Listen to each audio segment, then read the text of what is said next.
You know that moment when you realize the person you loved most in the world never saw you as human? Just a tool? Today, I'm going to tell you about the day I died and was reborn in the same breath. My name is Lena Hart, and on a freezing February afternoon, my husband looked me in the eyes and told me he'd thrown away the last piece of my mother like it was garbage. This is the story of how I went from a woman with nothing to the queen who destroyed the king. Stay with me until the end and comment what city you're watching from. I want to see how far my story has traveled. The courtroom smelled like old wood and broken promises. I sat there in a chair that felt 3 sizes too big, my hands folded in my lap like a good girl, like I'd been trained to be for the last 8 years. The judge's voice was a distant hum, legal words that didn't mean anything anymore because the verdict was already written on Gavin's face. My ex-husband as of 14 minutes ago, sat across the aisle in a suit that cost more than most people's monthly rent. Charcoal gray, perfectly tailored, the kind of outfit that screamed success, power, control. He didn't look at me. Hadn't looked at me once during the entire proceedings. Why would he? I was already erased. Mrs. Hart! Miss Hart! The judge corrected himself, and even that felt like a slap. Do you understand the terms as outlined? I understood perfectly. No alimony because I'd signed a prenup when I was 23 and stupid, and so in love I would have signed away my kidneys if Gavin had asked. No claim to the company. Even though I'd spent 7 years building the logistics algorithms that made Steel Corp worth $340 million. No house because it was in his name. No car because, again, his name. Nothing. I had nothing. I understand, I heard myself say. My voice sounded far away like it belonged to someone else. And Mr. Steele, you confirm you've returned all personal items belonging to Mrs. Hart as stipulated? This was when Gavin finally looked at me. His eyes, those blue eyes I used to think were beautiful, like summer skies, were completely empty, flat, like looking at a mannequin. All personal items have been returned, he said smoothly. My heart clenched. The piano, I said suddenly, my voice cracking. My mother's piano. It wasn't in the storage unit. Gavin's lawyer, a shark in a skirt named Patricia Vandermoor, leaned forward. Your Honor, the piano was never listed in the marital assets inventory because it wasn't a marital asset. I interrupted and I hated how desperate I sounded. It was my mother's. She left it to me before she died. It's the only thing I have left of her. The judge frowned, shuffling papers. Mr. Steele? Gavin sighed, like I was being tedious, like I was a child throwing a tantrum over a toy. The piano was taking up space in the garage. I assumed Lena had abandoned it since she never played it. I donated it to a community center in Brooklyn 3 months ago. The words hit me like a physical blow. Donated. He'd given away the last piece of my mother like it was a broken toaster. You knew what that piano meant to me, I whispered. Did I? Gavin's expression didn't change. You never played it, Lena. You never did anything with it, just like you never did anything with your life except ride my coattails. Patricia touched his arm in warning, but the damage was done. Not legally. Oh no, legally I had no recourse. But the truth was out there now, hanging in the air like poison gas. He didn't just leave me. He wanted to hurt me on the way out. The judge dismissed us 10 minutes later. The marriage of Lena Marie Hart and Gavin Christopher Steele was officially dissolved. 8 years, reduced to a stamp and a signature. I walked out of that courthouse into a February afternoon that felt like the world was ending. The sky was that particular shade of gray that only New York City can produce, heavy and low and pressing down on the buildings like it wanted to crush everything flat. Rain had started, not the romantic kind from movies, but the cold, needle-sharp kind that soaks through your coat in seconds. I stood on the courthouse steps, 2 suitcases at my feet containing everything I owned in the world, and realized I had nowhere to go. My phone was dead. Had been since this morning because I'd forgotten to charge it, and wasn't that just perfect? Couldn't even call. Who? Who would I call? My mother was gone. My father had remarried and moved to Arizona, and we'd barely spoken since I married Gavin. My friends, the ones I'd had before Gavin, had slowly drifted away as I'd become Mrs. Steele, as my entire identity had been swallowed by his world. I had $847 in my bank account. That was it. 8 years of marriage, and I had less money than a college freshman. The rain was coming down harder now, plastering my hair to my face. I should move. I should find a subway station, find a hostel, find something, but my legs wouldn't work. I just stood there, getting soaked, watching people hurry past with their umbrellas and their lives and their purposes. A taxi splashed through a puddle, spraying filthy water across my coat. I didn't even flinch. "Ma'am? You okay?" A court officer was looking at me with concern. Young guy, couldn't have been more than 25. He had kind eyes. "I'm fine," I lied automatically. "Just waiting for my ride." He didn't believe me. I could see it in his face. But he nodded and went back inside. Because what was he going to do? You can't save someone who's drowning in plain sight. I picked up my suitcases. They weren't even heavy because I didn't have enough stuff to make them heavy. Everything important, everything that mattered, Gavin had kept. Or thrown away. The subway station was 6 blocks north. I knew because I'd looked it up this morning, back when I still thought I could plan, could control something. I started walking, my heels clicking against wet pavement, suitcase wheels rattling behind me. I made it 2 blocks before I realized I was going the wrong direction. I'd turned right instead of left, and now I was in a part of Manhattan I didn't recognize.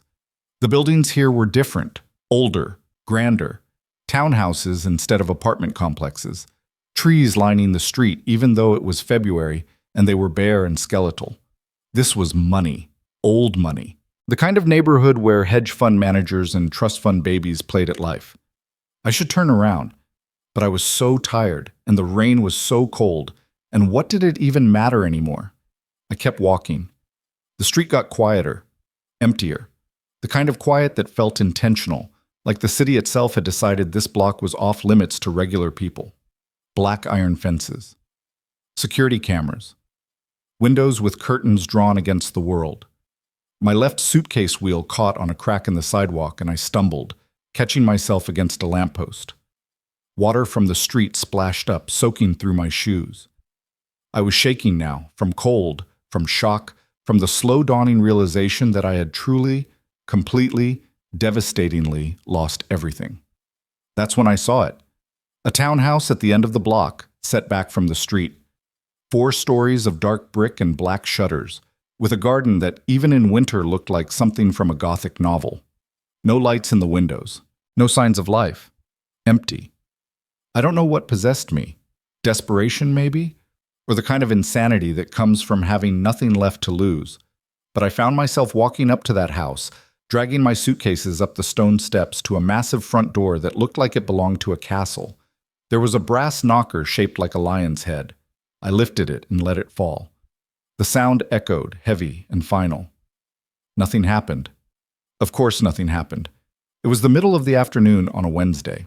Nobody was home. Or if they were, they weren't answering doors for drowned rats in business suits. I should leave. This was trespassing, probably. Criminal desperation. I lifted the knocker again, let it fall harder this time. "Please," I whispered to the door, to the house, to whoever might be listening. "Please." And then, impossibly, the door opened. The man standing there was not what I expected. He was young, maybe mid-30s, with dark hair that fell across his forehead and eyes so dark they looked black in the dim light.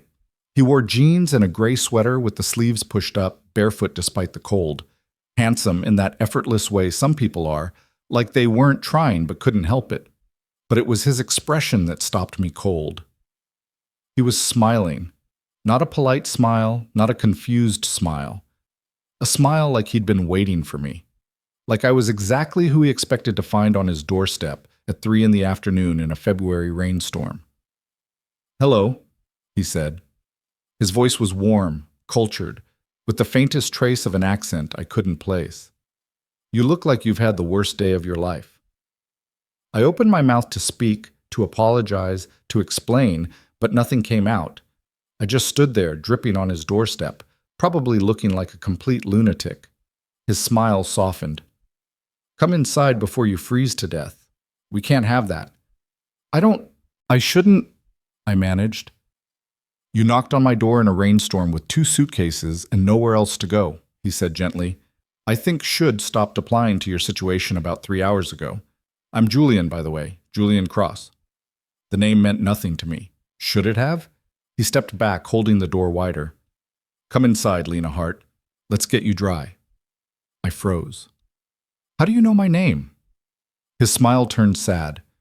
Because I've been watching Gavin steal for 3 years, and I know exactly what he just did to you. And because... He paused, studying my face. Because you have the look of someone who just realized the person they trusted most in the world was a stranger all along.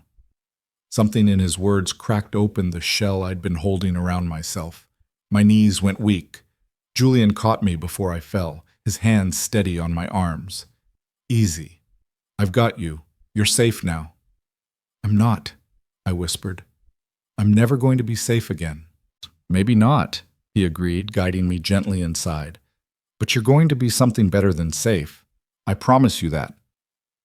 The door closed behind us with a soft click, shutting out the rain, the cold, the world where I was nothing. Inside the house was warm and dark and smelled like old books and expensive coffee. Julian led me through a hallway lined with art I was too disoriented to process, into a living room with floor-to-ceiling windows looking out onto a garden I hadn't seen from the street. Sit, he said, pointing to a leather sofa that probably cost more than my entire wedding had. I'll get you something dry to wear and something warm to drink. Why are you helping me? I asked. You don't know me. Julian paused in the doorway, looking back. In the dim light, his face was all shadows and angles. Don't I? You're the woman who built the algorithm that revolutionized last-mile delivery logistics.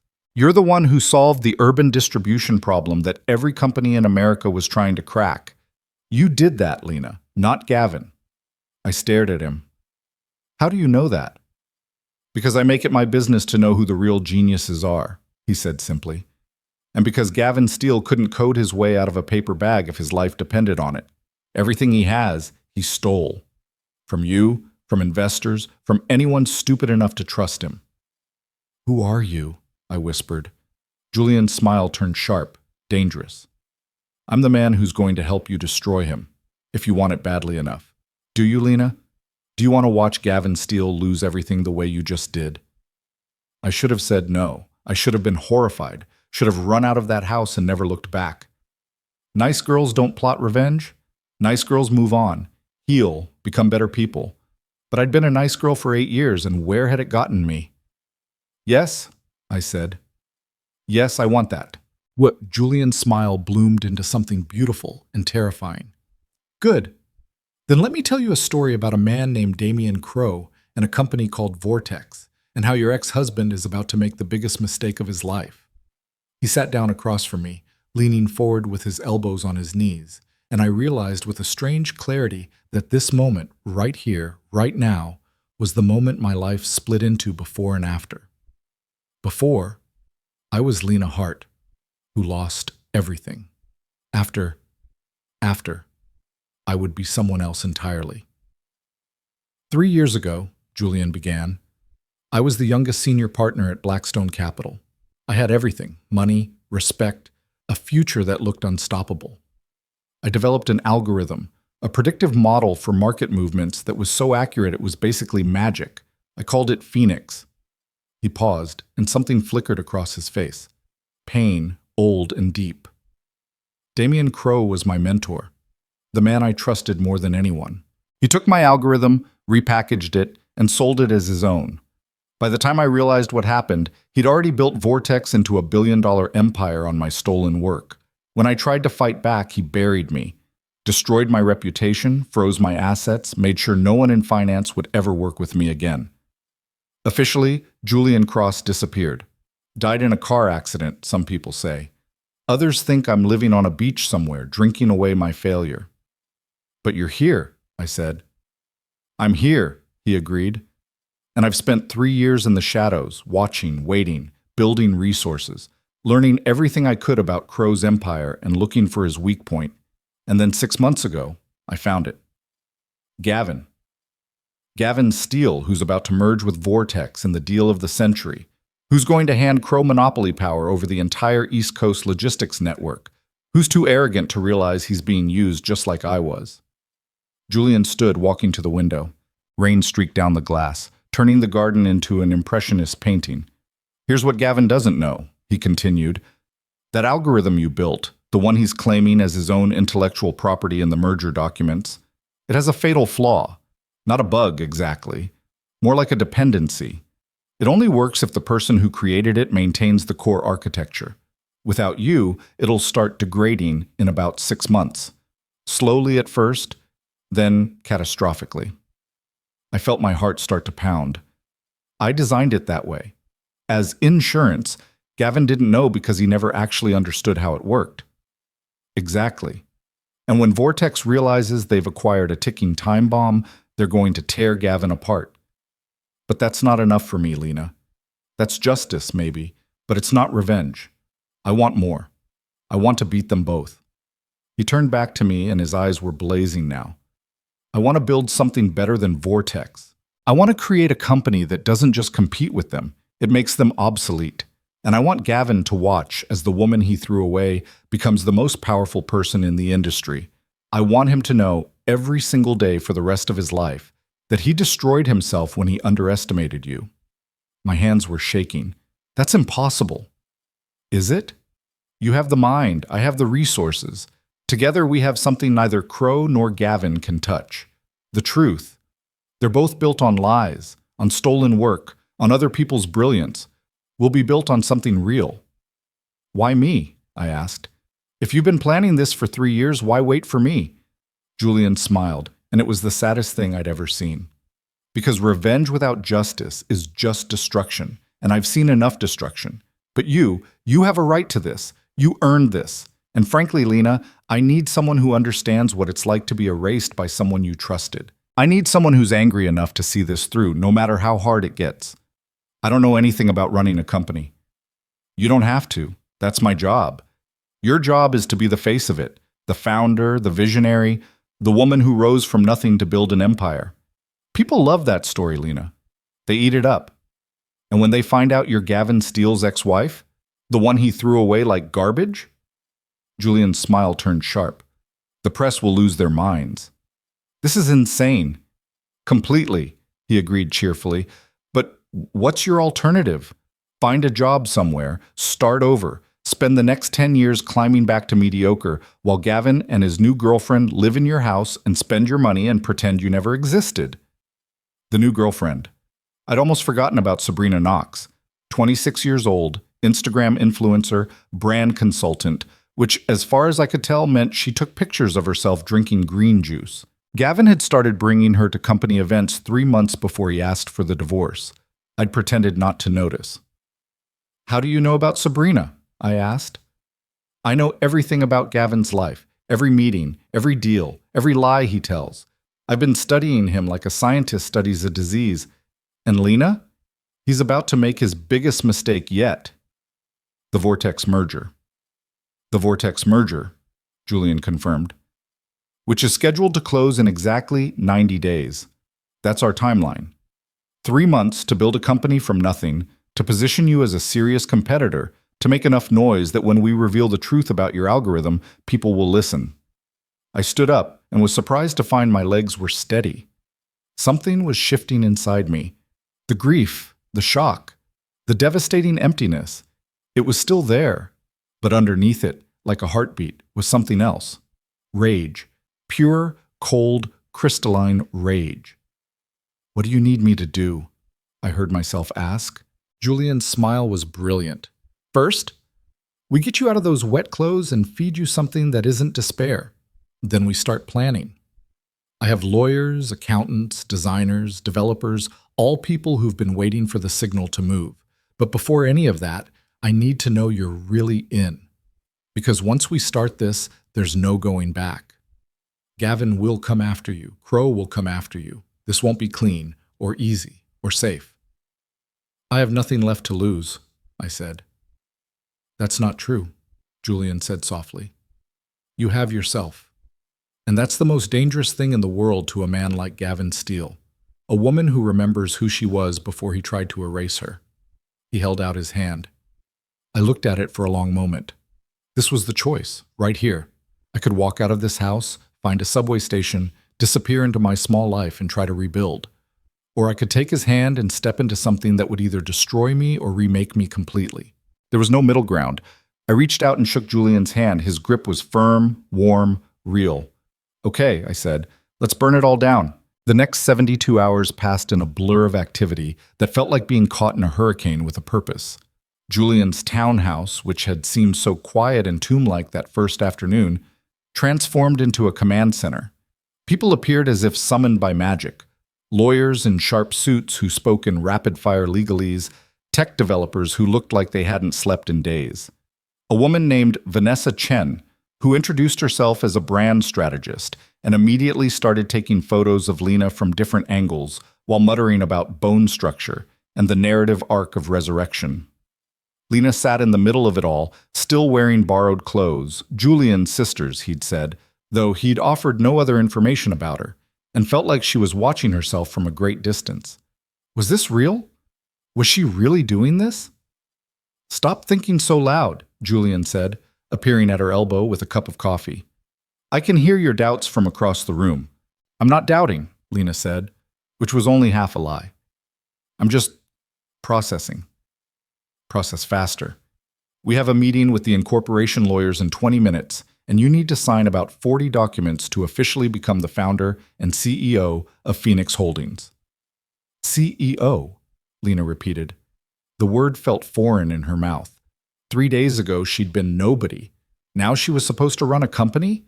Julian crouched down so they were eye level. Listen to me. You've been running Gavin's company for years. You just didn't get the title or the credit. This is the same thing, except now everyone will know it's you. What if I fail? Then you fail spectacularly, and at least you went down swinging instead of drowning on a courthouse steps, Julian said bluntly. But you won't fail, Lena. You know why? Because you're angry. And anger is the best fuel in the world if you point it in the right direction. He was right. She was angry. Furious, actually, in a way that felt clean and sharp and clarifying. Every time she thought about Gavin's face in that courtroom, about her mother's piano sitting in some community center in Brooklyn, about 8 years of her life reduced to nothing, the anger burned hotter. Good. Let it burn. The lawyers arrived precisely on time, 3 of them, led by a man named Marcus Webb, who had silver hair and the kind of calm competence that made you trust him instantly. He spread documents across Julian's dining room table like he was dealing cards. Ms. Hart, he said, what we're establishing today is a Delaware C corporation with you as the founder, CEO, and majority shareholder. Mr. Cross will serve as chairman and primary investor. The initial capitalization is $20 million, provided by Mr. Cross through a venture fund he controls. Lena's head spun. $20 million. That was more money than she could conceptualize. The name is officially Phoenix Holdings, LLC, Marcus continued. Your focus will be on logistics optimization and supply chain management with an emphasis on sustainable urban delivery solutions. Mr. Cross has already secured office space in Midtown, and we have 15 developers ready to start work immediately on building out your platform. 15 developers, Lena echoed. Working on what? I haven't even designed the system yet. Julian smiled. Haven't you? Show her, Marcus. Marcus pulled out a laptop and turned it toward Lena. On the screen was something that made her heart stop. It was her algorithm, the one she'd built for Gavin, but different, cleaner, more elegant. Someone had taken her core framework and expanded it, debugged it, turned it into something that looked almost alive. Where did you get this? She whispered. From Gavin's servers, Julian said calmly. About 6 months ago. Don't worry, it was extremely illegal and completely untraceable. The beauty of it is that Gavin thinks it's safe because it's buried in proprietary code. He has no idea I've had a team working on it, improving it, making it into something that will make his version look like a child's toy. Lena stared at the screen. She should be horrified. This was corporate espionage, theft, but all she felt was a fierce satisfaction. Gavin had stolen her work and claimed it as his own. Now someone had stolen it back. This is insane, she said. This is war, Julian corrected. And in war, you use every weapon available. She signed the documents. Her hand shook on the first signature, then steadied. By the 40th signature, she felt almost calm. Each stroke of the pen was a step away from the woman who'd stood crying in the rain and towards someone new. Someone who didn't apologize for existing. When the lawyers left, Vanessa Chen descended on her like a well-dressed tornado. "Okay, darling, we need to talk about your public image," Vanessa said, circling Lena like a predator. "Right now you're nobody, which is actually perfect. It means we get to build you from scratch. No bad press to overcome, no scandals to bury. You're a blank canvas." "I'm not sure I want to be a canvas," Lena said. "Too bad. You're going to be on magazine covers in 3 months, so we need to figure out who you are. What's your story?" "My story is that my husband threw me away like garbage, and I want to destroy him." Vanessa's eyes lit up. "See, that's good. That's honest. But we need to polish it. You're not the bitter ex-wife. You're the visionary genius who was held back by a mediocre man and is now free to soar. You're the phoenix rising from the ashes. It's literally in the company name. It's perfect." "I don't feel like a phoenix," Lena said quietly. "I feel like I'm barely holding myself together." Vanessa's expression softened.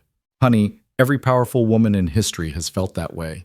The difference between them and everyone else is they did it anyway. Now let's talk about your wardrobe, because those borrowed clothes have got to go." The transformation that followed was surreal. Vanessa took her to boutiques Lena had only seen in magazines, where salespeople materialized the moment they walked in and nothing had price tags.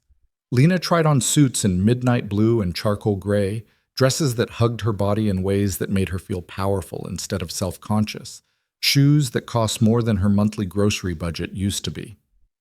"This is too much," Lena protested when Vanessa added a 6th outfit to the growing pile. "This is strategic," Vanessa corrected.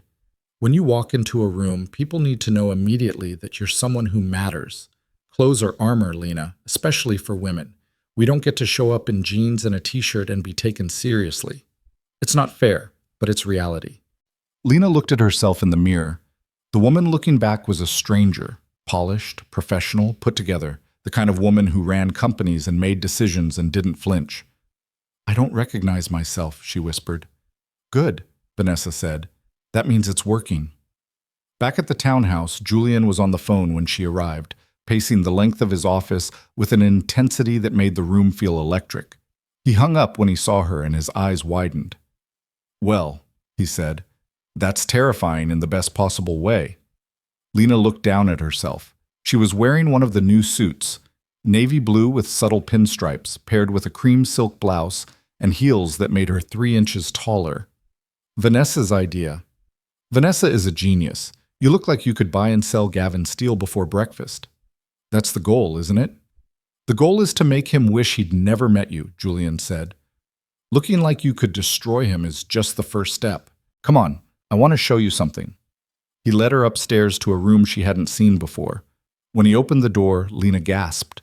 It was an office. Her office, apparently. Floor-to-ceiling windows overlooking the garden. A massive desk made of reclaimed wood and steel. 3 computer monitors already set up and humming with data. The walls were covered in whiteboards filled with equations and flowcharts. Her equations, her flowcharts, the ones she'd developed for Steel Corp. "How did you—" "I told you. I've been watching Gavin for 3 years. That means I've been watching you, too. Your work, anyway. I had my team recreate your office setup from photos. If I got anything wrong, just tell me and we'll fix it." Lena walked to the desk, running her fingers over the smooth surface. There was a coffee mug, empty, waiting to be filled. A small succulent in a geometric planner. A framed quote on the wall. "The best revenge is massive success." "It's perfect," she whispered. "This is your space," Julian said. "Your kingdom. Everything you build from now on, you build here. Not in Gavin's shadow. Not under anyone's name but your own."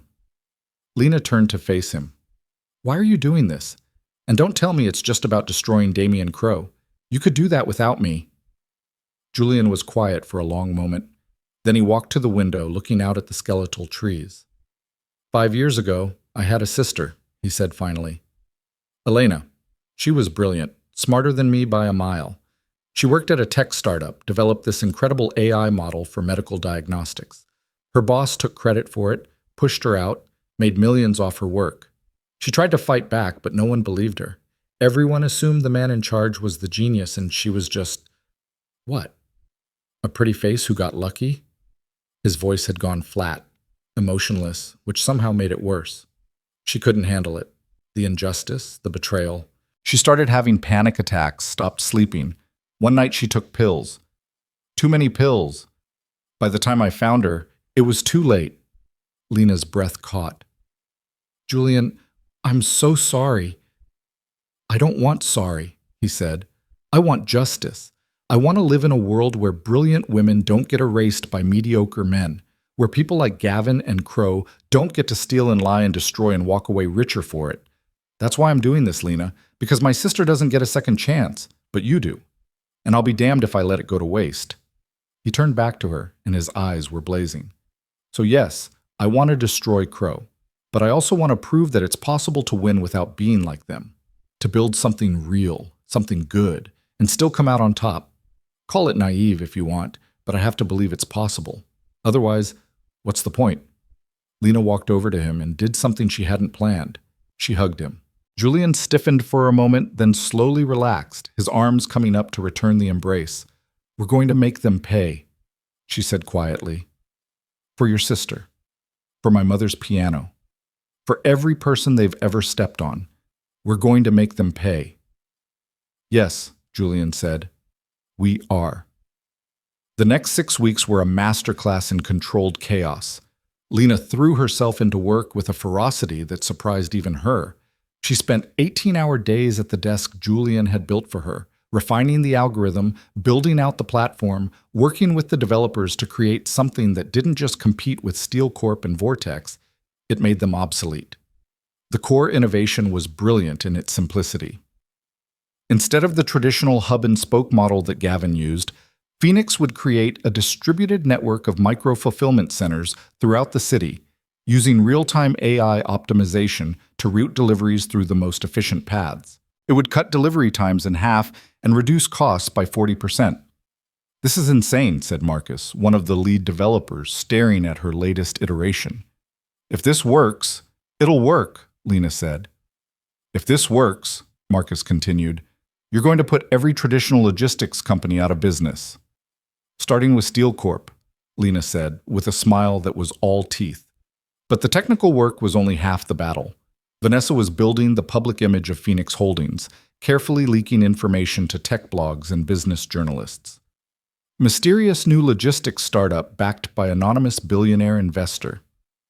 Former Wall Street whiz kid emerges from shadows with revolutionary platform.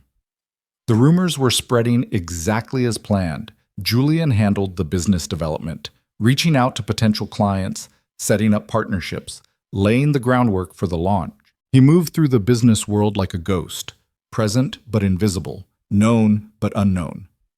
People remembered meeting with Phoenix representatives, but somehow never quite connected them back to Julian Cross. How do you do that? Lena asked him one evening. They were working late, the townhouse quiet except for the sound of rain against the windows. Do what? Move through the world like you don't exist, like you're a rumor instead of a person. Julian smiled. Practice. When Crow destroyed my reputation, I learned that sometimes the best place to hide is in plain sight. People see what they expect to see. They expect the head of a company to be visible, flashy, attention-seeking, so I'm the opposite. I'm the shadow that makes you look brighter. That's a lonely way to live. Maybe, but it's effective.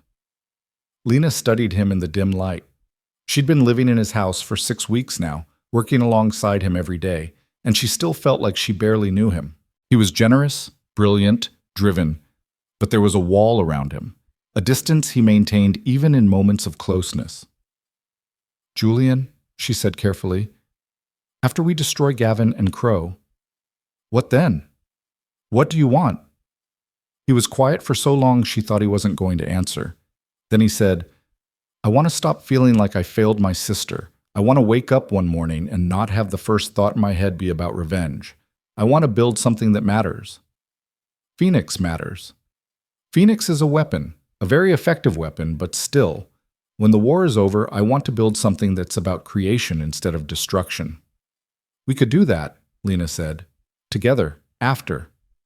Julian looked at her with an expression she couldn't read. After, he agreed. Let's survive the before first. The Global Tech Summit was scheduled for the first week of May. It was the industry's biggest event, 3 days of panels, demonstrations, networking, and deal-making. Every major player would be there, including Gavin Steele. This is where we make our entrance, Julian said at the planning meeting 2 weeks before the summit. Phoenix Holdings will have a booth in the exhibition hall. We'll demo the platform, hand out materials, generate buzz. And on the second night at the VIP gala, Lena makes her public debut. Gavin will be at the gala, Vanessa said. I know, Lena replied. Her voice was steady, but her heart was racing. She hadn't seen Gavin since the divorce, hadn't spoken to him. For all he knew, she'd disappeared into obscurity like he'd planned. The surprise would be delicious. Are you ready for this? Julian asked her later, when everyone else had left. Lena thought about the question. Was she ready to face the man who'd tried to erase her? To stand in front of him as an equal, no, as a superior, and show him exactly what he'd thrown away? I'm terrified, she admitted. But I'm also ready. Does that make sense? Perfect sense, Julian said. Terror means you understand the stakes. Ready means you're going to win anyway. The 2 weeks before the summit passed in a frenzy of final preparations. The platform was tested and retested until it hummed like a perfectly tuned engine. The booth materials were designed and redesigned until Vanessa was satisfied they screamed innovation and disruption in equal measure. Lena practiced her pitch until she could deliver it in her sleep. And then, suddenly, it was time. The morning of the summit, Lena stood in front of the mirror in her bedroom, her borrowed bedroom in Julian's borrowed house, because nothing in her life was really hers yet, and barely recognized the woman looking back at her. She was wearing midnight blue velvet, a dress that Vanessa had commissioned from a designer Lena had never heard of, but who apparently dressed European royalty. It was elegant without being fussy, powerful without being aggressive. Her hair was swept up in a style that showed off her face. No hiding, no apologizing. The makeup artist Vanessa had sent over had done something subtle but transformative with her eyes, making them look larger, fiercer. She looked like someone who mattered. You ready? Julian appeared in the doorway, wearing a tuxedo that fit him like it had been painted on. He looked devastating, and Lena felt a flutter in her stomach that had nothing to do with nerves about the summit. As ready as I'll ever be, she said. Then let's go remind the world that Lena Hart exists. The summit was being held at the Javits Center, a massive glass and steel complex on the west side of Manhattan. By the time their car pulled up, the place was swarming with attendees, tech bros in hoodies, executives in suits, journalists with cameras and recording devices, everyone who was anyone in the industry. Remember, Julian said as they walked toward the entrance, tonight isn't about confronting Gavin. That's tomorrow. Tonight is about making an entrance, about being seen, about making people curious enough that when we reveal who you really are, it lands like a bomb. No pressure, Lena said. You've got this, Julian said, and squeezed her hand. They walked into the gala together, and Lena felt the moment the room noticed them. It was like a ripple, heads turning, conversations pausing, people trying to figure out who they were. Julian had timed their entrance perfectly, arriving fashionably late when the party was in full swing, but before the major players had left. Lena scanned the room and found him almost immediately. Gavin was standing near the bar, laughing at something someone had said. He was wearing the same tuxedo he'd worn to their wedding. She recognized it, could remember the way he'd looked at her that night like she was the center of his universe. Next to him, draped on his arm like an accessory, was Sabrina Knox in a dress that was more sequins than fabric. They looked happy, carefree, like the divorce had been nothing more than a minor inconvenience. Breathe, Julian murmured. Lena realized she'd stopped breathing. She pulled in air, forced her shoulders to relax. He looks so happy. He's about to be very unhappy. Trust me. They moved through the room, Julian introducing her to people with practiced ease. This is Lena Hart, founder and CEO of Phoenix Holdings. Lena, This is Richard Chen from TechCrunch. This is Amanda Westbrook from Sequoia Capital.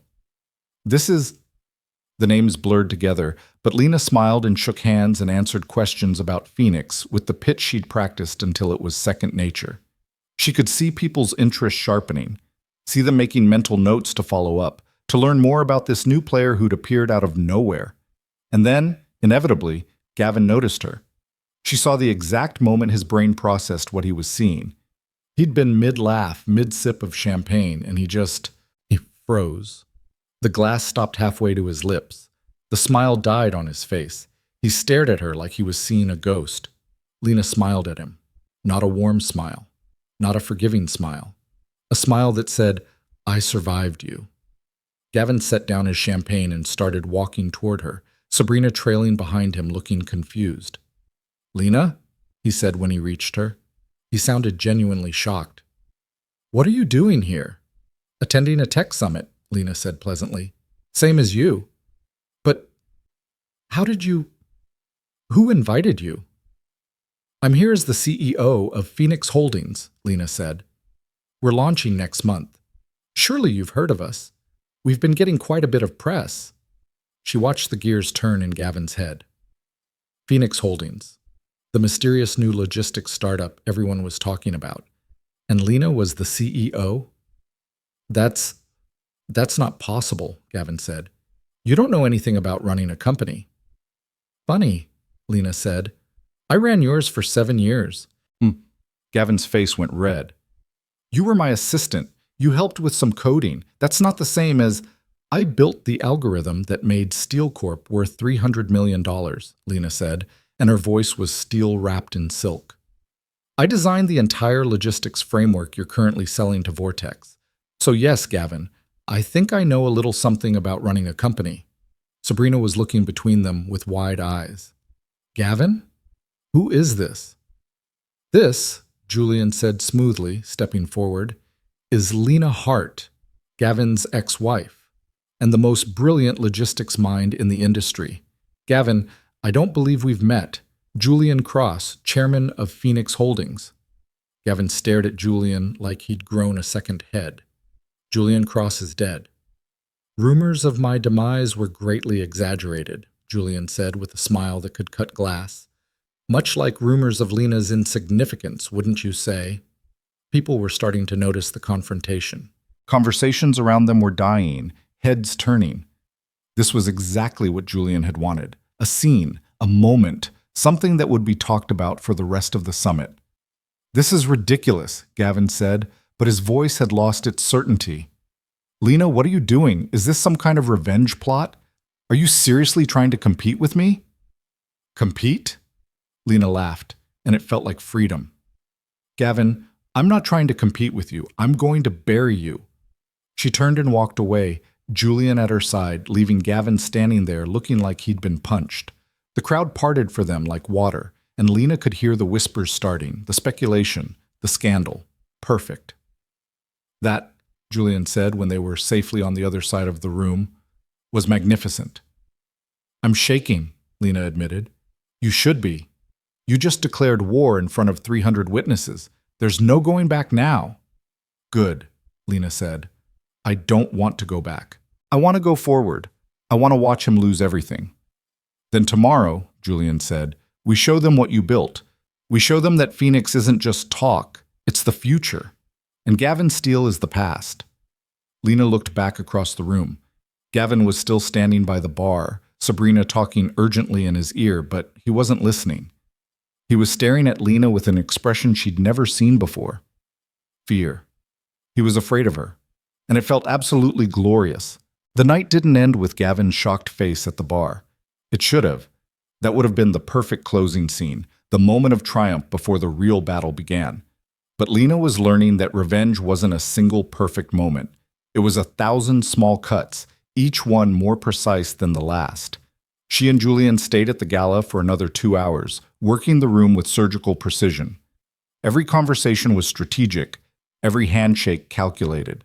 By the time they left, Lena had given her contact information to 12 potential investors, 3 major clients, and a journalist from Bloomberg who looked at her like she was the story of the year.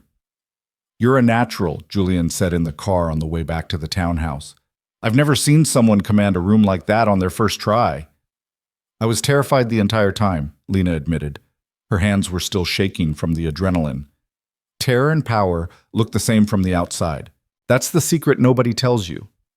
When they got home, Lena couldn't sleep. She paced her room, replaying every moment of the evening. Gavin's face when he'd seen her, the way Sabrina had clutched his arm, suddenly looking unsure, the whispers that had followed Lena and Julian through the crowd like a wake. Around 2 in the morning, she gave up and went downstairs. Julian was in his office, still dressed in his tuxedo pants and white shirt, tie discarded, working on something on his laptop. "Couldn't sleep either?" he asked without looking up. "Keep seeing his face," Lena said, pouring herself a glass of water from the carafe on his desk. "He looked so shocked, like he couldn't believe I was real. Because to him you weren't. You were a ghost he'd successfully buried. Seeing you alive and powerful, that's his nightmare." "Good," Lena said fiercely. "I want to be his nightmare." Julian finally looked up, and something in his expression made her breath catch. "Be careful what you wish for, Lena. Nightmares have a way of consuming the dreamer, too." "Speaking from experience?" "Always." He closed his laptop. "The demonstration is at 10 tomorrow morning. You should try to get some sleep. Tomorrow is when we show them what Phoenix can really do." But Lena didn't move. "Can I ask you something?" "Always." "What happens after we win? After Gavin loses everything and Damien Crow's empire crumbles? What happens to us?" Julian was quiet for a long moment. "I don't know," he said finally. "I've spent 3 years planning for the revenge. I haven't let myself think about the after." "Maybe you should," Lena said softly. "Maybe we both should. Because if all we have is the anger, what's left when it burns out?" "I guess we'll find out," Julian said. But his eyes were sad, and Lena wondered if he believed there would be an after at all. The next morning arrived too quickly and not quickly enough. Lena dressed in one of her new power suits, charcoal gray with a silk blouse the color of old gold, and met Julian in the kitchen. He handed her a coffee and a croissant. "Eat," he commanded. "You'll need your strength." "I'm too nervous to eat." "Eat anyway. I've seen you work 18-hour days on nothing but coffee and spite. It's not sustainable." Lena took a bite of the croissant just to make him stop hovering. It was flaky and buttery, and she realized she was actually starving. She ate the whole thing in about 4 bites. "Better?" Julian said with approval. "Now, let's go change the world." The Phoenix booth at the Javits Center was positioned strategically, not in the main hall where the big established companies held court, but in the innovation pavilion where the scrappy startups and disruptors lived. It was exactly where they wanted to be. Underdogs were more interesting than giants. The booth itself was a work of art. Sleek white surfaces, interactive displays showing the Phoenix algorithm in action, and a massive screen demonstrating live delivery optimization across a virtual New York City. Marcus and his team had worked miracles. "It's beautiful," Lena breathed. "It's yours," Julian said. "Now go show them what it can do." The demonstration was scheduled for 10, but people started gathering at 9:30. Word had spread from the gala, the mysterious Phoenix Holdings, the CEO who was Gavin Steele's ex-wife, the ghost of Julian Cross. Everyone wanted to see what the fuss was about. Lena stood in front of the crowd and felt a moment of pure terror. There were at least 200 people packed into the space around their booth, and more trying to push in from the edges. Tech journalists with cameras, investors with calculating eyes, competitors trying to figure out if Phoenix was a real threat or just hype. And in the back, trying to look casual and failing completely, was Gavin with 2 of his senior engineers. Lena smiled. "Good morning," she said, and her voice carried across the crowd with a confidence she didn't entirely feel. "My name is Lena Hart, and I'm the founder and CEO of Phoenix Holdings. 3 months ago, I had nothing, no job, no money, no prospects. Today, I'm going to show you the future of urban logistics and explain why every traditional delivery model you're currently using is about to become obsolete." She launched into the demonstration. The Phoenix algorithm flickered to life on the massive screen, showing a map of Manhattan dotted with micro-fulfillment centers. As she talked, the system began processing thousands of simulated delivery requests, routing them through the network with an efficiency that made traditional hub-and-spoke models look like horse-drawn carriages competing with sports cars. The average delivery time in Manhattan is currently 48 hours, Lena said. Phoenix can do it in 4. The average cost per delivery is $12. Phoenix can do it for 5. And unlike traditional models that require massive centralized warehouses and huge fleets of vehicles, Phoenix uses distributed inventory and dynamic routing that reduces traffic congestion by 30% and carbon emissions by 45%. She could see the moment it clicked for people. The moment they understood that this wasn't just an incremental improvement, it was a revolution. But the real magic, Lena continued, isn't just the algorithm. It's the learning system. Phoenix gets smarter with every delivery. It learns traffic patterns, predicts demand spikes, optimizes routes in real time based on weather, events, even social media trends. It's not just a logistics platform. It's an adaptive intelligence that turns the entire city into a living, breathing supply chain. The crowd was silent, hanging on every word. Lena caught Julian's eye and saw him smiling with fierce pride. Then she delivered the killing blow. Now, I know what you're thinking. This sounds expensive, complicated, risky. Why bet on an unproven startup when you could go with established players like Steel Corp or Vortex? Let me show you why. She pulled up a comparison chart. Phoenix versus Steel Corp, side by side. Speed, cost, efficiency, scalability. Phoenix won on every metric. These aren't projections, Lena said. These are results from our pilot program, which has been running in Brooklyn for the past month with 12 retail partners. We've completed over 10,000 deliveries with a 98.7% on-time rate and a customer satisfaction score of 4.9 out of 5. She could see Gavin's face going red even from across the crowd. He hadn't known about the pilot program. Nobody had, except the clients and Julian's carefully selected team.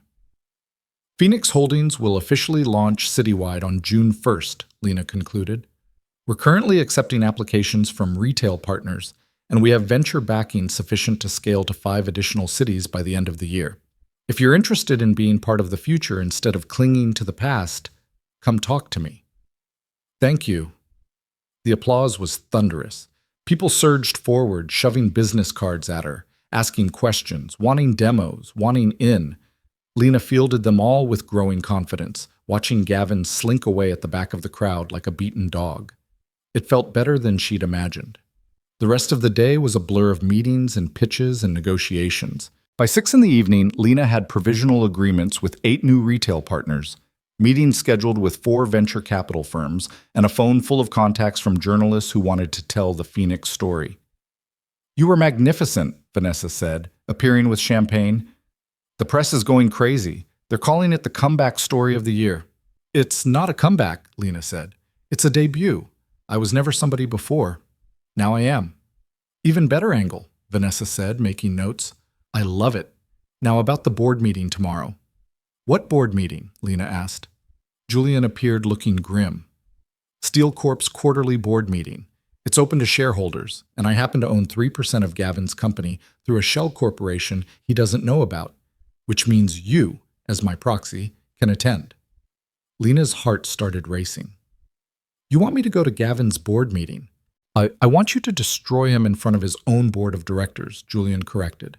I want you to expose the fact that the algorithm he's selling to Vortex is fundamentally flawed and will start failing in approximately 4 months. I want you to force them to vote him out before the merger can close. And then I want you to offer them a lifeline, partnership with Phoenix instead of acquisition by Vortex. That's insane, Lena said. That's checkmate, Julian replied. Gavin built his entire empire on work you did.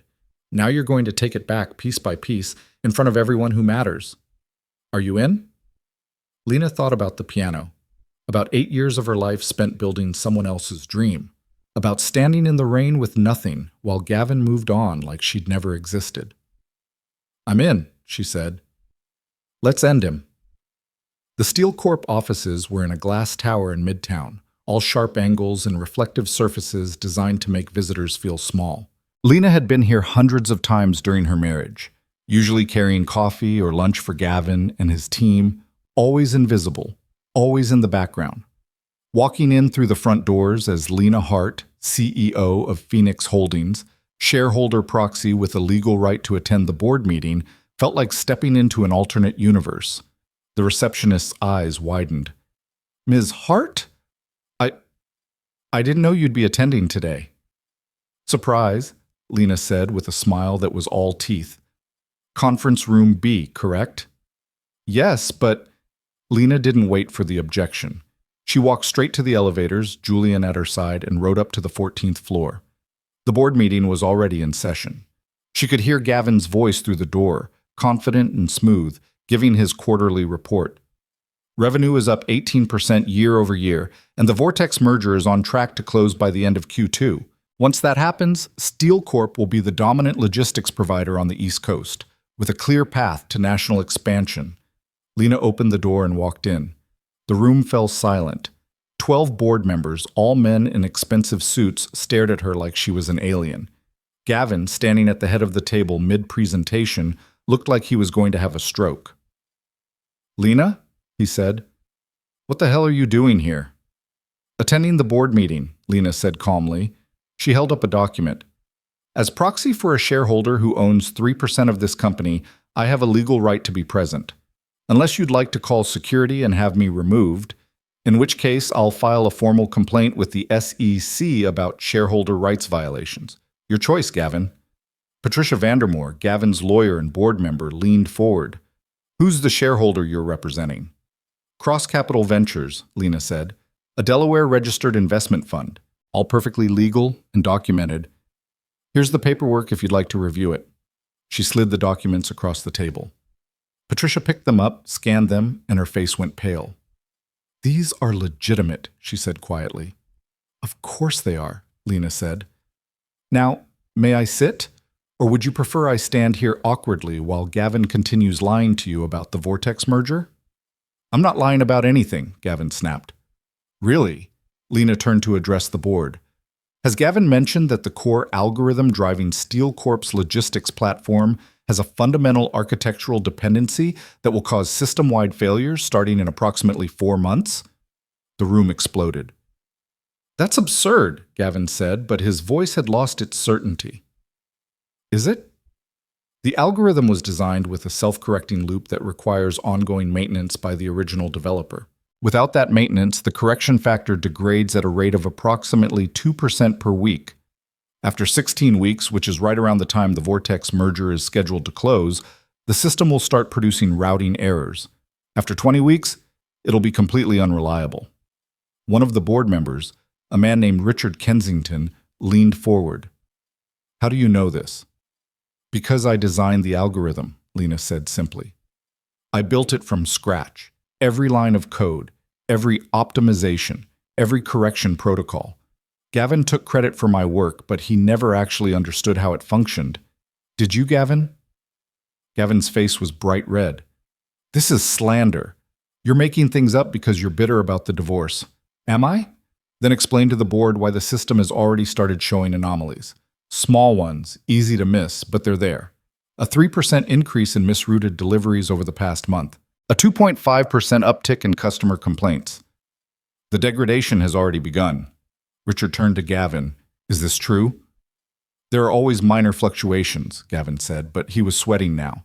"It's nothing that affects overall performance." "It's everything that affects overall performance," Lena interrupted. "And it's going to get worse. When Vortex completes their due diligence, which I'm guessing they're doing right now, they're going to discover that they're buying a ticking time bomb. And when it goes off, Steel Corp's valuation will crater, the merger will collapse, and you'll all be left holding worthless stock." The board members were looking at each other now, concern evident on their faces. "You can't prove any of this," Gavin said desperately. "Can I?" Lena pulled out her laptop, opened it, and turned it so the board could see. On the screen was the original source code for the Steel Corp algorithm, with her signature digital fingerprint embedded in the comments. "This is the code I wrote 3 years ago. Notice the timestamp, the developer credentials. Now here's the current production code from your system." She pulled up a second window. The code was nearly identical, except for one thing. Her maintenance protocol had been removed. Someone deleted the correction loop, Lena said, probably because they thought it was redundant or unnecessary. But it's the only thing keeping the algorithm stable.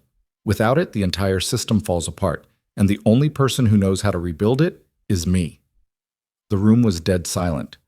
Patricia cleared her throat. If what you're saying is true, and the algorithm is failing, why tell us? What do you want? This was the moment. Lena looked at Gavin, saw the fear and anger and desperate rage in his eyes, and felt nothing but cold satisfaction. I want you to vote Gavin out as CEO, she said. I want you to terminate the Vortex merger. And I want you to authorize a partnership negotiation with Phoenix Holdings, where I will license my new algorithm to Steel Corp in exchange for a controlling equity stake and a seat on this board. You're trying to steal my company, Gavin said, his voice shaking. I'm trying to save it, Lena corrected. From you, from Vortex, from the disaster you're driving toward because you're too arrogant to admit you need help. But I'm not going to beg. You have 48 hours to decide. Either vote Gavin out and negotiate with Phoenix, or watch your company collapse when Vortex pulls out of the merger. Your choice, gentlemen. She closed her laptop, stood up, and walked toward the door. Lena, wait, Gavin started. She turned back, and her smile was ice. Oh, I'm sorry. Did you have something to say? Because I'm a very busy woman now, Gavin. I don't have time for men who treated me like I was disposable. Good luck with your failing company. She walked out, Julian following close behind, and didn't look back. In the elevator, her hands started shaking. Julian took them in his, steadied them. That was perfect, he said. Absolutely perfect. I think I'm going to throw up, Lena said. Wait until we're outside. It's a nice building. It would be a shame to ruin the floors. Despite everything, Lena laughed. The elevator doors opened and they walked out through the lobby, past the shocked receptionist, out into the afternoon sun. They'd made it maybe half a block when Lena's phone rang. Unknown number. Don't answer it, Julian said. But Lena's instincts were screaming. She answered. Mrs. Hart? A man's voice, smooth and cultured. My name is Damian Crow. I think we should talk. Lena's blood ran cold. She looked at Julian, mouthed the name. His face went white. About what? Lena said carefully. About Phoenix Holdings. About Julian Cross. About the fact that you're being used in a game much bigger than you understand. Meet me tomorrow, 1 o'clock, at Vortex Tower. Come alone, or don't come at all. He hung up before Lena could respond. What did he say? Julian demanded. He wants to meet, tomorrow. Says I'm being used. Lena looked at Julian, really looked at him. Am I? Is there something you're not telling me? Crow is a liar and a manipulator, Julian said. He's trying to divide us because he knows together we're dangerous. That's not an answer. Julian ran a hand through his hair, looking more rattled than Lena had ever seen him. I've never lied to you about my goals. I want to destroy Crow. You want to destroy Gavin. Those goals align perfectly. But is that all this is? Lena pressed. Am I just a weapon you're using against Crow? Because, Julian, I need to know. I need to know if I'm being used again. You're not, Julian said, and his voice was fierce. Lena, you're not a weapon. You're a partner. He stopped, seemed to struggle with something. You're the only person in 3 years who's made me feel like there might be something worth living for after the revenge is done. So no, you're not being used. You're becoming who you were always meant to be, and I'm just helping you get there. Lena searched his face for any sign of deception and found none. Just raw honesty, and something that looked almost like fear. Okay, she said, I believe you, but I'm still going to meet with Crow. I need to know what he knows. Lena, that's dangerous. Everything we're doing is dangerous, Lena said, and I'm not afraid anymore. Let Damian Crow try to manipulate me. I've been manipulated by experts. I know what it looks like now, and I know how to fight back. Julian looked at her for a long moment, then nodded slowly. Okay, but I'm coming with you. He said alone. I don't care what he said. I'm not letting you walk into that building without backup. Fine, you can wait in the lobby, but I meet with him alone. I need to know what he knows, and he won't talk if you're there. Julian clearly didn't like it, but he nodded. 48 hours ago, you were terrified to confront Gavin. Now you're demanding private meetings with the most dangerous businessman in New York. You've changed." "Good," Lena said. "The old Lena would have been destroyed by men like Crow and Gavin. The new Lena is going to destroy them first." That evening, back at the townhouse, Lena couldn't settle. She paced her office, reviewing everything she knew about Julian Cross, billionaire CEO of Vortex, ruthless negotiator. The man who'd stolen Julian's algorithm and built an empire on it. The man who was about to merge with Gavin's company and create a logistics monopoly. The man who wanted to meet with her alone. Around midnight, there was a knock on her door. Julian, holding 2 glasses of whiskey. "Thought you might need this," he said. Lena took the glass gratefully. "Can't sleep?" "Keep thinking about tomorrow, about what Crow might say to you." "Worried he'll convince me you're the bad guy?" "Worried he'll tell you things about me that are true," Julian said quietly. "Things I should have told you myself." Lena set down her glass. "Then tell me now. No more secrets, Julian. If we're partners, I need to know everything." Julian was quiet for a long moment, then he drained his whiskey in one swallow. "When Crow destroyed me 3 years ago, I didn't just lose my career and my reputation. I lost everything. My apartment, my savings, my friends. Everyone abandoned me because Crow spread rumors that I was unstable, that I'd plagiarized the algorithm, that I was dangerous. For 6 months, I lived in my car. I thought about ending it. Every single day, I thought about joining my sister." Lena's breath caught. "The only thing that kept me alive was the idea of revenge, of making Crow pay. So I started planning. I used the last of my money to create shell companies, to buy small stakes in businesses Crow was connected to gather information. And when I found out about the Vortex Steel merger, I knew that was my opening.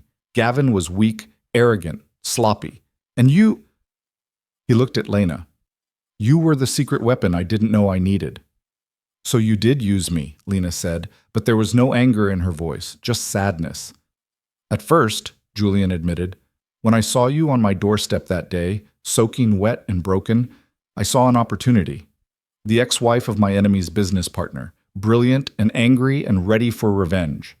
Yes, I manipulated the situation. I gave you what you needed, resources, support, a path forward, but I did it because it served my goals. And now?" "Now?"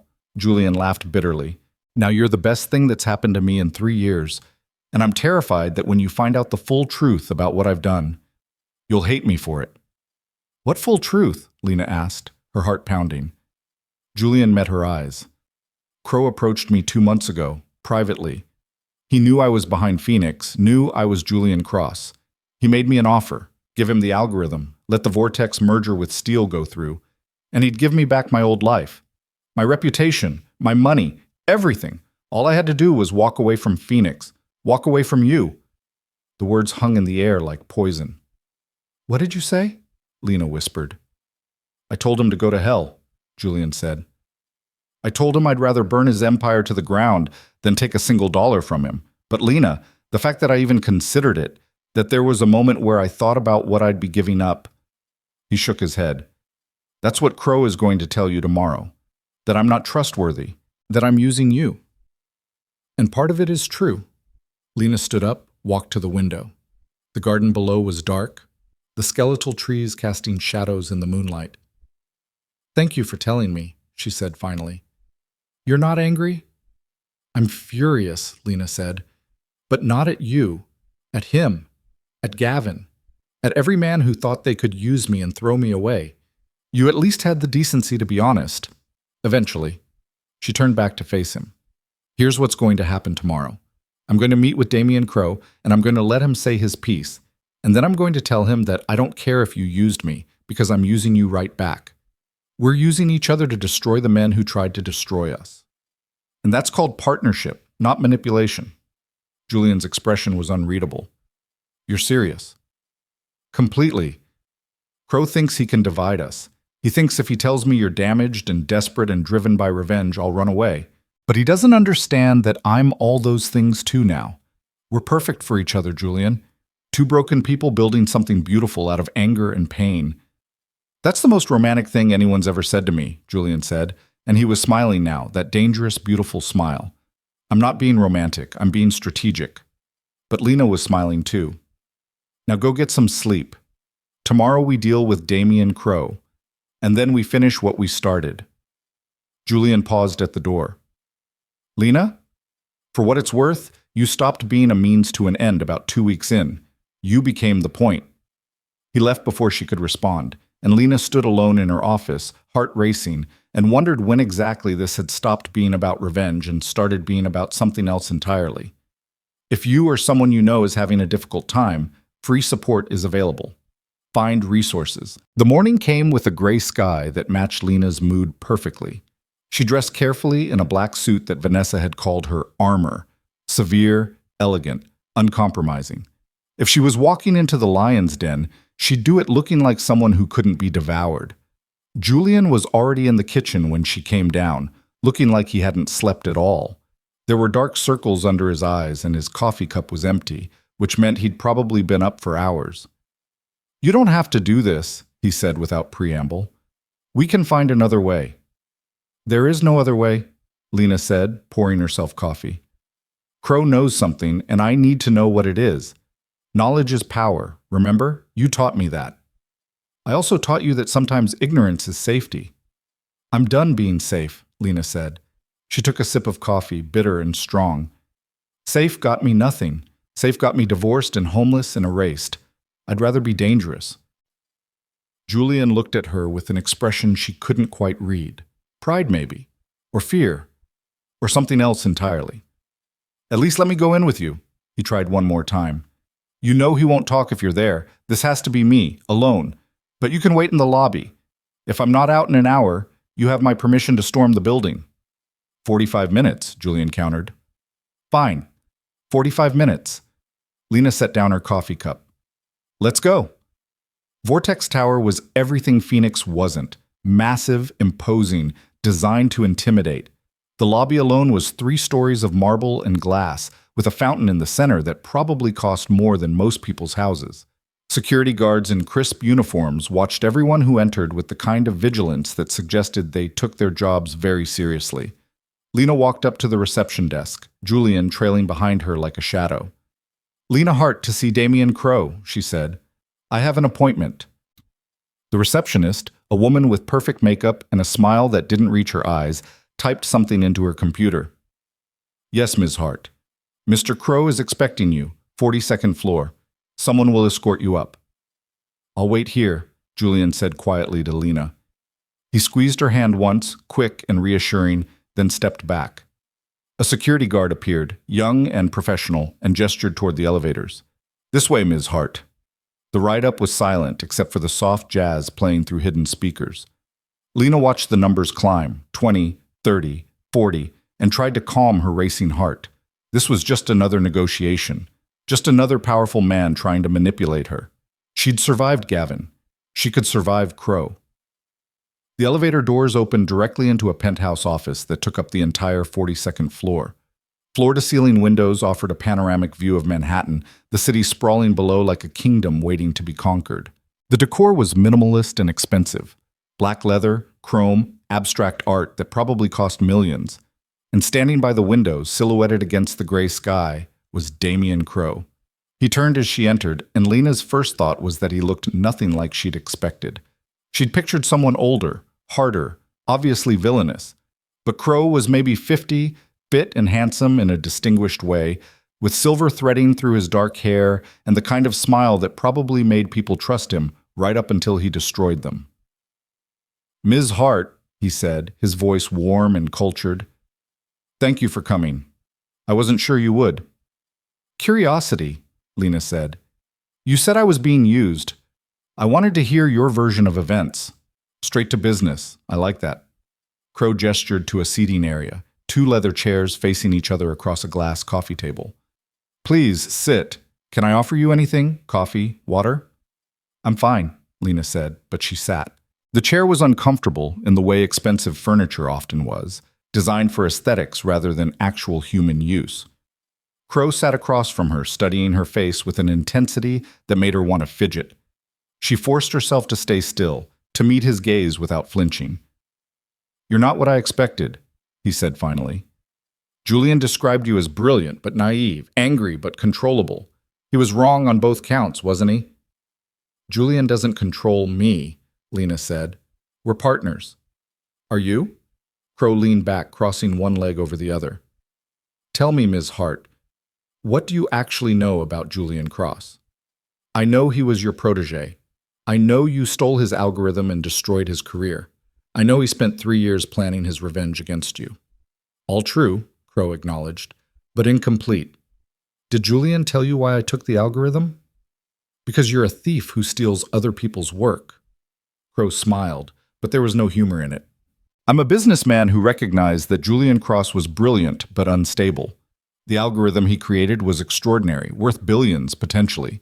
But Julian was erratic, increasingly paranoid, making wild accusations about competitors. He was becoming a liability.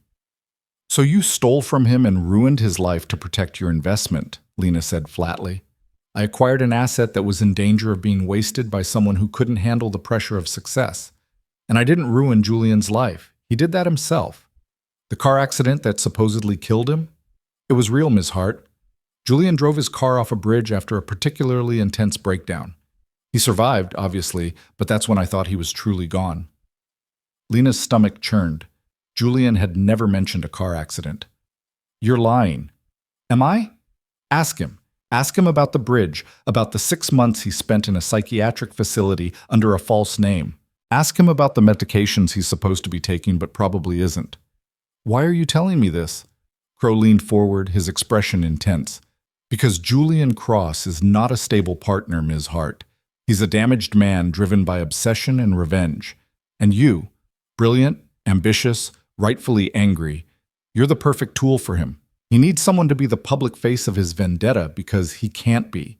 He needs someone to take the risks while he pulls the strings from the shadows. And when it all falls apart, when the lawsuits start, when the criminal investigations begin, you'll be the one who goes down, not him. That's not true, Lena said, but her voice wavered. Isn't it? Think about it. Phoenix Holdings is in your name. The contracts, the liabilities, the legal exposure, it's all yours.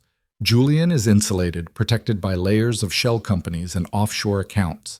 If Phoenix fails, if you get sued or worse, he walks away clean, just like he always does. Lena's mind was racing. Was Crow telling the truth? She thought about Julian's careful distance, the way he'd structured everything with her as the public face. Was it protection or manipulation? You still haven't told me what you want, she said. Crow's smile returned. I want to offer you a way out. Walk away from Phoenix right now, today. I'll pay you $10 million. Compensation for the algorithm you created that Gavin Steele is selling to me. You can start fresh, build your own company on your own terms, without Julian Cross dragging you into his war. And Phoenix? Becomes a subsidiary of Vortex. I'll keep the technology, the team, even the name if you want. But you're free. Free from Julian's obsession, free from Gavin's shadow, free to actually build the life you deserve. It was tempting, so tempting it made Lena's hands shake. $10 million. Freedom. A clean break from all the revenge and anger and pain. But something didn't add up. If I'm just Julian's puppet, Lena said slowly, why bother buying me out? Why not just wait for me to self-destruct and pick up the pieces? Crow's expression flickered just for a second, but Lena caught it. Uncertainty. Because I don't want you to get hurt, he said, but it rang false. Despite what Julian may have told you, I'm not a monster. I recognize talent when I see it, and you're talented.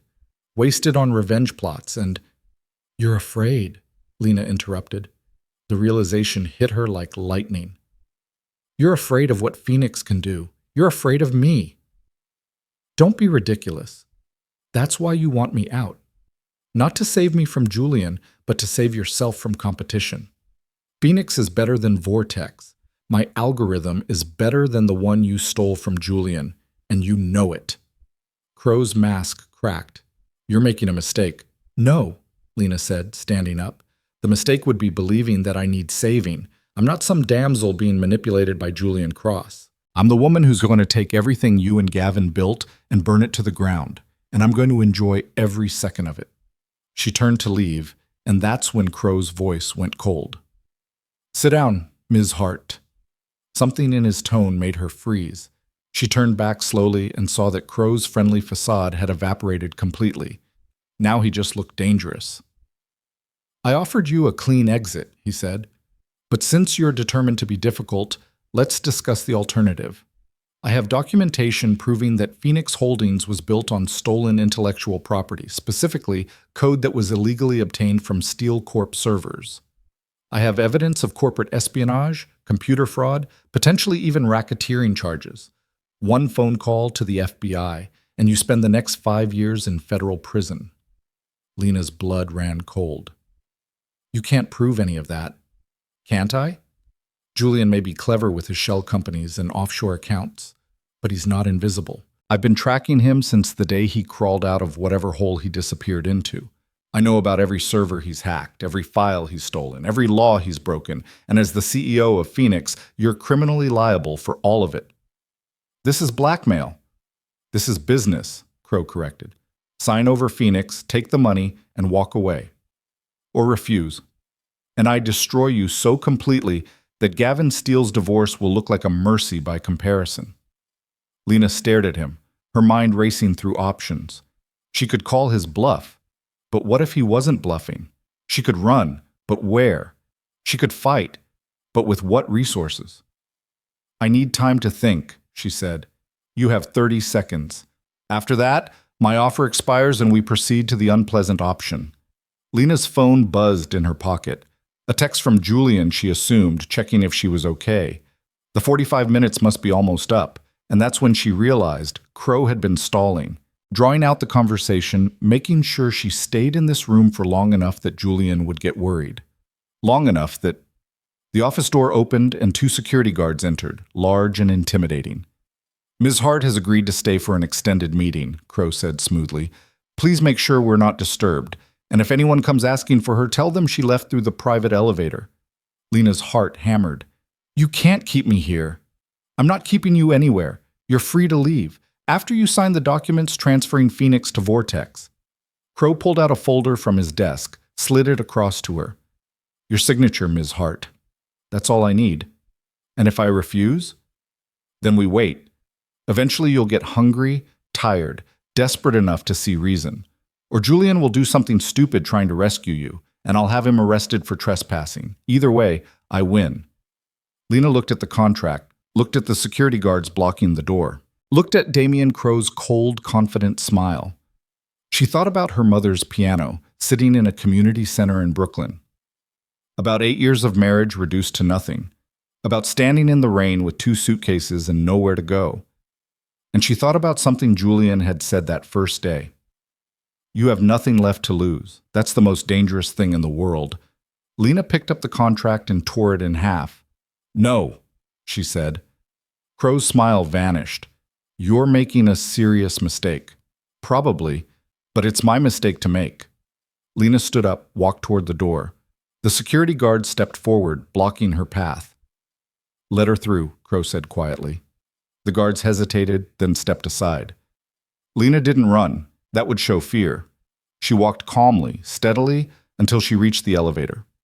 You have 24 hours to reconsider, Crow called after her. After that, I make the call to the FBI and your life is over. Lena pressed the elevator button and didn't look back.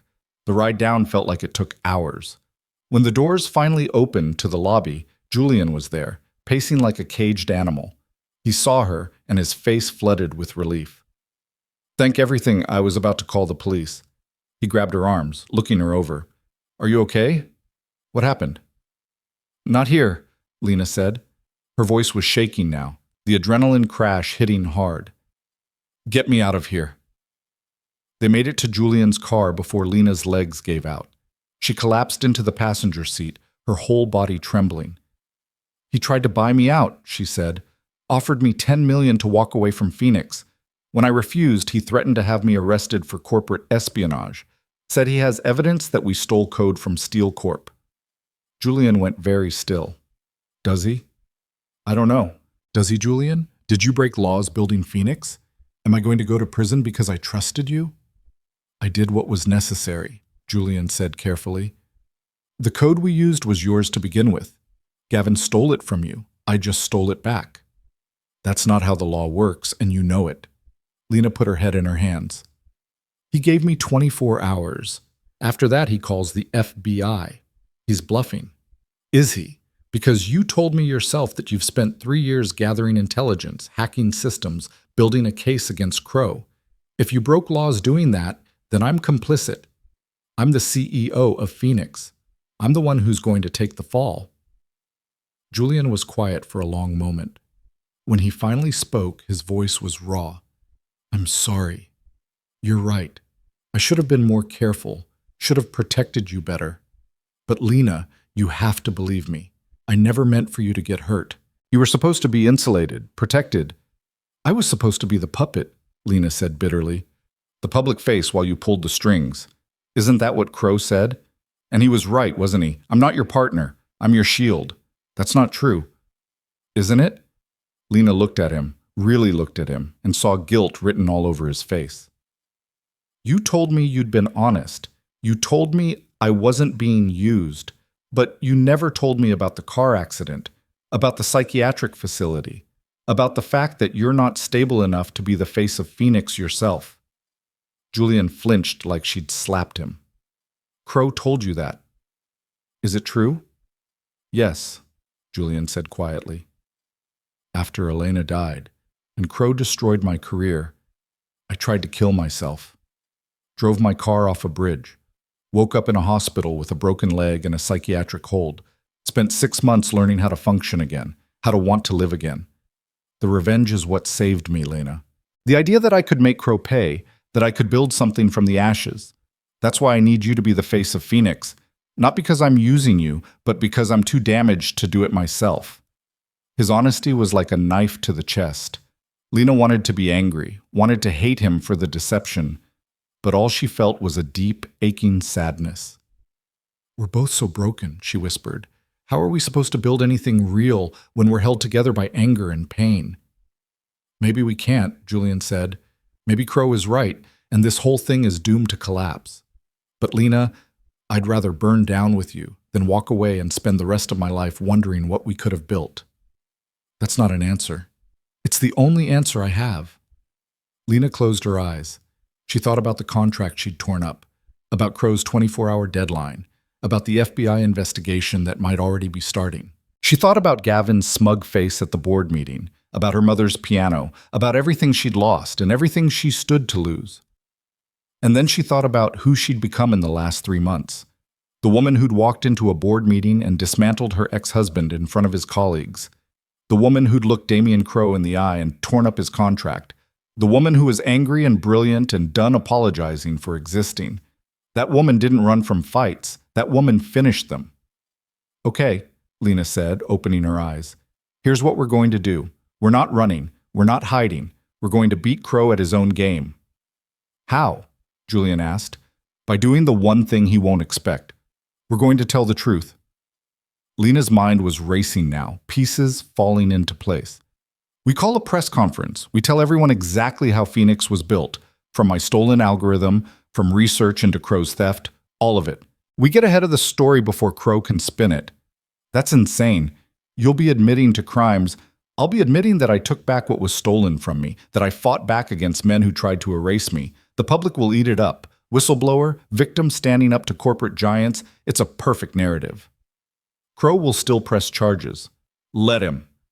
We'll fight it in court, and while he's distracted with lawsuits, we launch Phoenix anyway. We go live, we prove the technology works. We steal his clients out from under him. By the time the legal battle is over, Vortex will be irrelevant. Julian stared at her like he'd never seen her before. That could actually work. It will work, because we're not fighting fair anymore. We're fighting to win. Lena pulled out her phone. Get me Vanessa. We need to set up a press conference for tomorrow morning.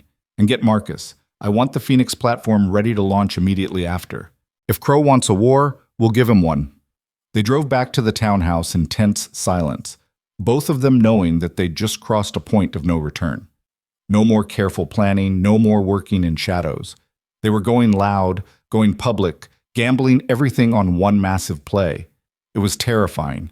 It was exhilarating. It was possibly the stupidest thing Lena had ever done. But as they pulled up to the townhouse and she saw the light glowing in the windows, her office, her space, her kingdom, Lena felt a fierce certainty settle over her. She was done being a victim. Done being manipulated, used, erased. If she was going down, she'd go down fighting, and she'd take Crow and Gavin with her. They were halfway up the front steps when Lena's phone rang. Unknown number again. She almost didn't answer, but something made her pick up. Ms. Hart, Crow's voice, but different now. Harder. I gave you 24 hours, but I've reconsidered. You just made a very stupid decision walking out of my office. So here's what's going to happen. Right now, my people are filing criminal complaints with the FBI and the SEC. By tomorrow morning, you'll be under investigation. By next week, you'll be arrested. And Phoenix Holdings will be seized as evidence of criminal enterprise. You can't do that, Lena said, but her voice shook. I already have. You should have taken the deal, Ms. Hart. Now you lose everything. Again. He paused. Oh, and one more thing. I've accelerated the Vortex merger with Steel Corp. It closes tomorrow. By the time your little press conference happens, Gavin and I will control 60% of the East Coast logistics market. Phoenix will be irrelevant before it even launches. He hung up. Lena stood frozen on the steps, the phone still pressed to her ear, while her carefully constructed plan crumbled around her. What? Julian demanded. What did he say? He's filing criminal charges tonight, and the merger closes tomorrow. Lena looked at Julian, saw her own horror reflected in his eyes. We're too late. He's already won. Julian's face went white, then red. Then he grabbed Lena's hand and pulled her into the house, up the stairs to his office. He hasn't won, Julian said, his voice tight with barely controlled fury. We still have one card to play. The one I've been saving for exactly this moment. He pulled out his laptop, fingers flying across the keyboard. Code scrolled across the screen too fast for Lena to follow. What are you doing? She asked. Ending this. All of it. Julian's hands were shaking. The algorithm Crow stole from me. The original Phoenix code. I never fully deleted it from Vortex's servers.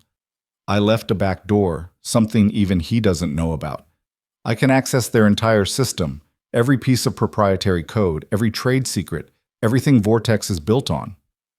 Julian, that's illegal? Insane? Probably both. But it's also the only way to stop the merger. If I release Vortex's source code publicly, make it open source, Crow's entire empire collapses overnight. The algorithm becomes worthless because everyone has access to it. The merger falls apart because Gavin's buying nothing but an empty shell. Lena's mind reeled. You'd give away billions of dollars worth of intellectual property. I'd give away everything Crow stole from me and make sure he can never profit from it again. It's poetic justice. Julian looked at her, and his eyes were blazing. But I can't do it without you. This is bigger than revenge now. This is about destroying a monopoly, about making sure men like Crow can't hoard innovation. But it means sacrificing Phoenix, too. The algorithm we built, it becomes public domain. We lose our competitive advantage. But we keep our freedom, Lena said slowly. If Vortex collapses and the algorithm is public, Crow has no reason to come after us. The FBI investigation dies because there's nothing left to investigate. Exactly. We lose the war, but we survive. Is that enough? Lena thought about everything they'd built. Phoenix Holdings, her company, her chance to prove herself, gone in an instant. But she'd be free, really free, for the first time in her life. And Crow and Gavin would lose everything. Do it, she said. Julian's fingers flew across the keyboard one more time. A progress bar appeared on screen, uploading to public servers, to open source repositories, to every platform that would accept it. $20 billion worth of code, released into the world for free. It's done, Julian whispered. In 6 hours, when the servers sync, Vortex's entire algorithm will be public knowledge. Crow is finished. They sat together in the darkening office, watching the progress bar inch toward completion, and Lena felt something shift in her chest. Not victory. This wasn't victory, but maybe it was something better. Freedom. The next 6 hours were the longest of Lena's life. She and Julian sat in his office watching the progress bar creep forward with agonizing slowness, while the world outside continued spinning, oblivious to the earthquake that was about to hit. Around 3 in the morning, Julian's phone started ringing. Then Lena's. Then the office line. They ignored them all, watching the upload percentage tick higher. 78%, 81%, 85%. Once this finishes, Julian said quietly, there's no taking it back. $20 billion of intellectual property, gone. Everything Crow built, everything I could have reclaimed, just erased. Having second thoughts? Lena asked. No, but I'd be lying if I said it didn't hurt. That algorithm was my life's work, and now anyone can use it, build on it, profit from it. That's the point, though, isn't it? Innovation shouldn't be hoarded. It should be shared. Lena reached over and took his hand. Your sister would be proud of you. This is the opposite of what Crow did. He stole and locked it away. You're giving it to the world. Julian's eyes were suspiciously bright. Elena always said that technology should serve people, not profit. I'd forgotten that somewhere along the way. Thank you for reminding me. The progress bar hit 100%. A notification popped up. Upload complete. The algorithm was live on GitHub, on academic repositories, on open source platforms across the internet. Within minutes, it would be mirrored thousands of times, impossible to delete or contain. It's done, Julian whispered. They sat in silence for a moment, and then Lena started laughing. It bubbled up from somewhere deep inside her, half hysteria and half genuine amusement. We just gave away $20 billion, she said between gasps. We're insane. Completely insane, Julian agreed. And then he was laughing too, both of them shaking with exhausted, terrified, exhilarated laughter. The sun was rising when Vanessa called, her voice sharp with urgency. Turn on CNBC, right now. Lena grabbed the remote and flipped to the business news channel. A breaking news banner scrolled across the bottom. Vortex algorithm leaked. Billions in value evaporated overnight. The anchor was speaking with barely contained excitement. In an unprecedented development, the proprietary algorithm that forms the foundation of Vortex Corporation's logistics empire has been released publicly. The code appeared on multiple open-source platforms early this morning, and experts are confirming it's genuine. This represents one of the largest intellectual property losses in corporate history, with Vortex's stock already down 43% in pre-market trading. The screen cut to footage of Julian Crow's face. He looked like he'd aged 10 years overnight. Bags under his eyes, tie askew, that smooth confidence completely shattered. We are investigating this unprecedented theft and will pursue criminal charges against everyone involved, Crow was saying to a cluster of reporters. This is corporate terrorism, pure and simple. Terrorism, Lena repeated. He's calling it terrorism. Good, Julian said. Let him. The code is out there now. He can't put the genie back in the bottle. Vanessa's voice came through the phone speaker. The press is going absolutely insane. Every major outlet wants a statement from Phoenix. What do I tell them? Lena and Julian looked at each other. They'd planned a press conference for today anyway. Might as well give the people what they wanted. Set it up for noon, Lena said. We'll make a statement. About what? Are you taking credit for the leak? No. We're announcing that Phoenix Holdings is pivoting. We're not a competitor anymore. We're a consulting firm helping companies implement the now public algorithm. We're going to ride the chaos instead of fighting it. There was a pause.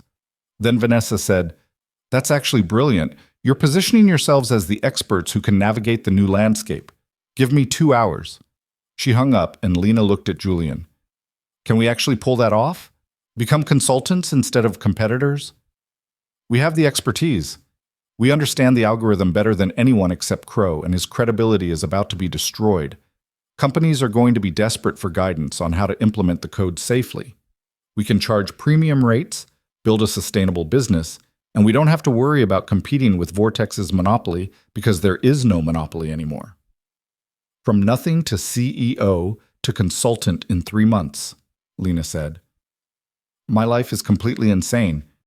But it's yours, Julian pointed out. That's the difference. Everything that happens from now on, success or failure, it belongs to you. Not Gavin, not Crow, you. The press conference at noon was standing room only. Lena stood at a podium in front of 24 cameras while reporters shouted questions before she'd even started speaking. Julian stood behind her, silent and supportive, exactly where he belonged. Lena waited for the noise to die down, then began.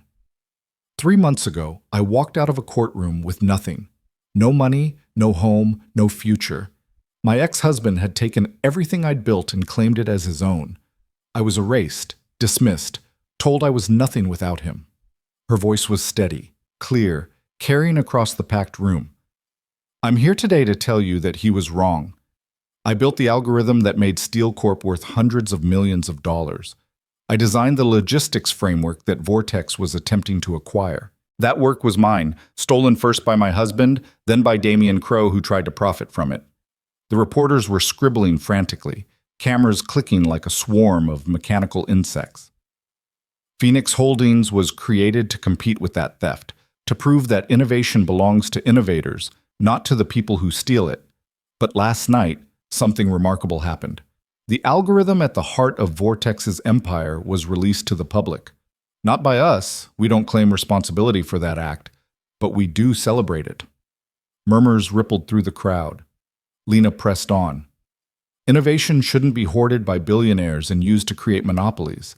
It should be shared, improved, used to benefit everyone. The release of this code levels the playing field. Small companies can now compete with giants. New solutions can be developed. The technology serves people instead of profit. A reporter shouted, "But you just lost your competitive advantage." Phoenix was built on having better technology than Vortex. We were, Lena agreed, and now we're pivoting. Phoenix Holdings is becoming Phoenix Consulting. We're going to help companies implement and optimize the now public algorithm. We're going to train the next generation of logistics engineers. We're going to build a business on expertise and service, not on hoarding innovation. What about the criminal investigation? Another reporter called. Crow says you and Julian Cross stole proprietary information. Mr. Crow can say whatever he wants, Lena said calmly. But the facts are simple. I created an algorithm while married to Gavin Steele. That algorithm was stolen and sold. I built a new version from scratch for Phoenix. If Mr. Crow wants to claim that my own work is somehow his property, he's welcome to try. But I think he'll find that the courts are less sympathetic to men who built empires on theft. She paused. Let that sink in. I'm not a criminal. I'm a woman who fought back against people who tried to erase her. And I won. The applause started in the back of the room and spread forward like a wave. Not all the reporters, some of them still looked skeptical, hungry for scandal, but enough. Enough to matter. Lena stepped away from the podium and Julian was there, steadying her with a hand on her elbow. That was perfect, he murmured. Was it? I feel like I'm about to pass out. Let's get you out of here before that happens. Vanessa can handle the follow-up questions. They slipped out a side exit and into Julian's car, leaving the chaos of the press conference behind. Lena's phone was exploding with notifications, messages, emails, calls from people she hadn't heard from in years suddenly wanting to reconnect now that she was newsworthy. She turned it off and looked at Julian. What happens now? Now we see if the world ends, Julian said. Vortex's stock is in freefall. The merger with Steel Corp is probably dead, and Crow is going to come after us with everything he has. It's going to get ugly. Bring it on, Lena said. I'm not afraid anymore. The ugly came faster than expected.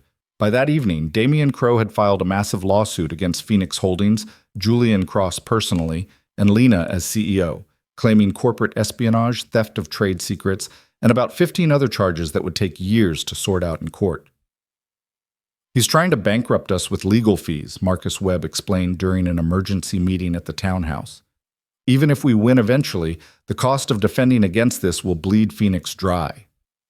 So we countersue, Lena said. We file against Crow for the original theft of Julian's algorithm. We tie him up in litigation too. That could work, Marcus said slowly, but it's mutually assured destruction. Both sides spend millions on lawyers. Both companies suffer. Nobody wins. Except the lawyers, Julian added darkly. Lena stood up and walked to the window. The garden outside was coming alive with spring, green shoots pushing through dead earth, proof that things could grow even after destruction. An idea was forming in her mind, crazy but possible. What if we don't fight? She said. Everyone turned to stare at her. What? Julian asked. What if we offer Crow a settlement? Not money, we don't have enough anyway, but something he wants more than revenge.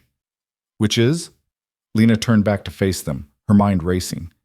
His reputation. Right now, Crow looks like a victim of corporate espionage. Poor billionaire whose code was stolen. But what if we offer to publicly acknowledge that the original algorithm was his, in exchange for him dropping the lawsuit and admitting that I created the derivative work for Steel Corp independently? Marcus was already shaking his head.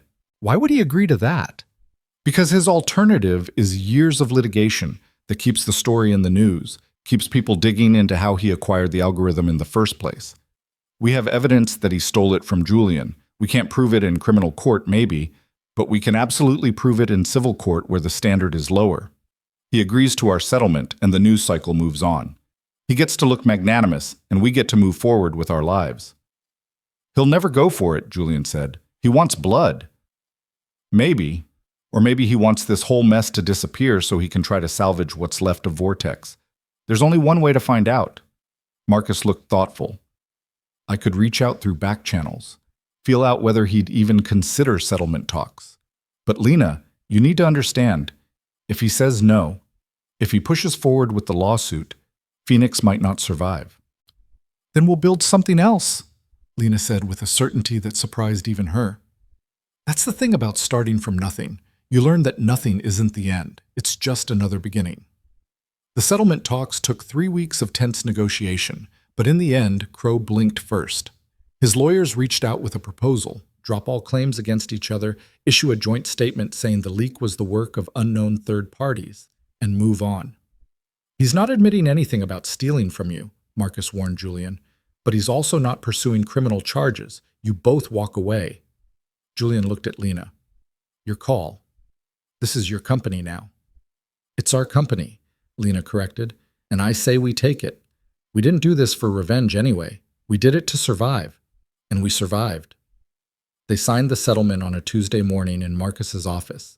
No press, no cameras, just lawyers and signatures and the quiet end to a war that could have destroyed them all. When it was done, Lena walked out into spring sunshine and felt lighter than she had in months. Free, she said to Julian. We're actually free. Free and broke, Julian pointed out. Phoenix Consulting has exactly 3 clients and about $40,000 in the bank. We're not exactly empire builders. Yet, Lena said. Give it time. She was right to be optimistic. Within 6 months, Phoenix Consulting had 23 clients and was turning a modest profit. Within a year, they'd opened offices in 3 cities, and Lena was being invited to speak at conferences about the democratization of technology. The press loved the narrative. Woman who lost everything, fought back, and won by giving away the very thing everyone else was hoarding. Gavin's story went differently. The Vortex merger collapsed spectacularly when the algorithm became public and Vortex's value tanked. Steel Corp's board voted him out in a midnight meeting, citing gross mismanagement and failure to protect company interests. He tried to start a new venture, but investors wouldn't touch him. The man who'd let his ex-wife destroy his empire wasn't exactly a safe bet. Lena heard through industry gossip that he and Sabrina had split up after she realized his money was gone. He was living in a studio apartment in Queens now, working as a consultant for a mid-tier logistics firm, making a fraction of what he used to earn. She felt nothing when she heard it, not satisfaction, not pity, not anything. He was just a stranger who'd once been part of her life, now fading into irrelevance. The moment that mattered came almost exactly 1 year after that day in the rain when she'd knocked on Julian's door. Lena was in Brooklyn for a client meeting when she passed a community center with a familiar poster, free music lessons every Saturday. On impulse, she went inside. The place was cheerful and chaotic, full of kids running around with instruments, and in the corner of the main room sat a piano. Her mother's piano. Lena would have recognized it anywhere, the slight scratch on the left side from when she'd moved it into her first apartment, the worn middle C key from years of practice, the way the wood grain swirled like water. Can I help you? A woman appeared, 50s, kind-faced, clearly one of the organizers. That piano, Lena said. Do you know where it came from? It was donated about a year ago. Beautiful instrument. We've had 12 kids learn to play on it so far. The woman smiled. Are you interested in lessons? We have slots available. No, I used to own that piano. It was my mother's. The woman's expression shifted to concern. Oh, I'm so sorry. If there was some mistake. There wasn't, Lena said quickly. It was donated legally. I wanted to see it again, to know it was being used. She walked over and ran her fingers across the keys. They were perfectly in tune. Someone had been taking care of it.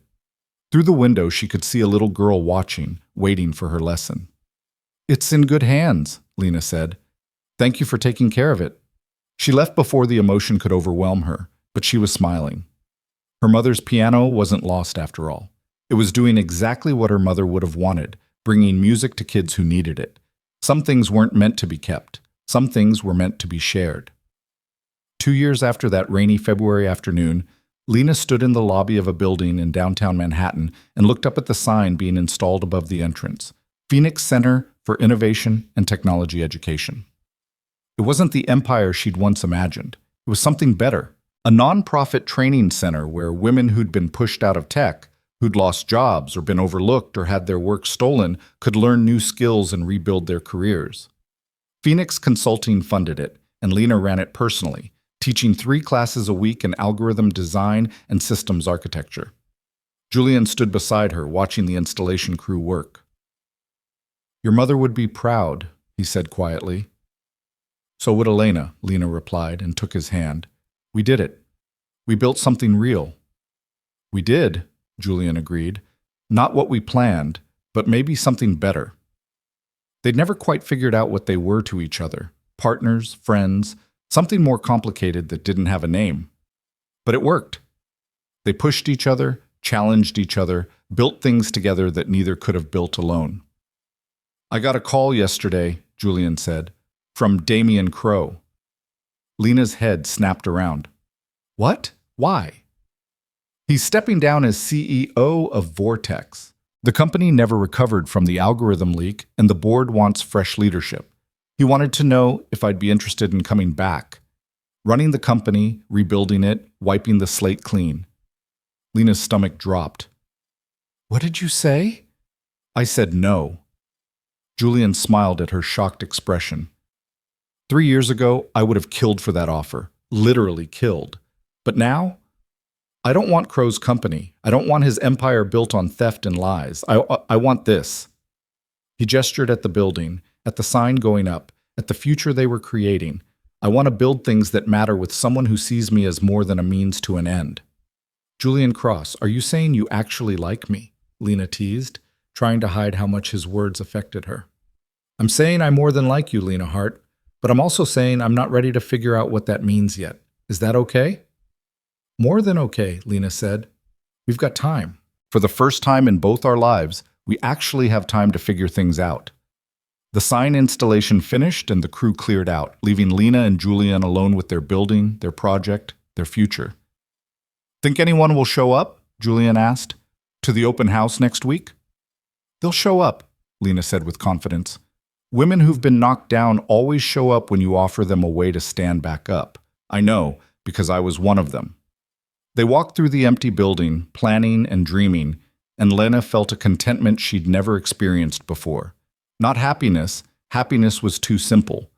This was something deeper, something earned through pain and struggle, and the choice to keep fighting even when it would have been easier to give up. The final piece came 3 months later, on a Thursday afternoon that felt unremarkable until it wasn't. Lena was teaching a class in Python programming when her assistant knocked on the door. Sorry to interrupt, but there's someone here to see you. Says it's important. Lena excused herself and walked to the lobby where a man in an expensive suit stood looking uncomfortable among the students and their laptops.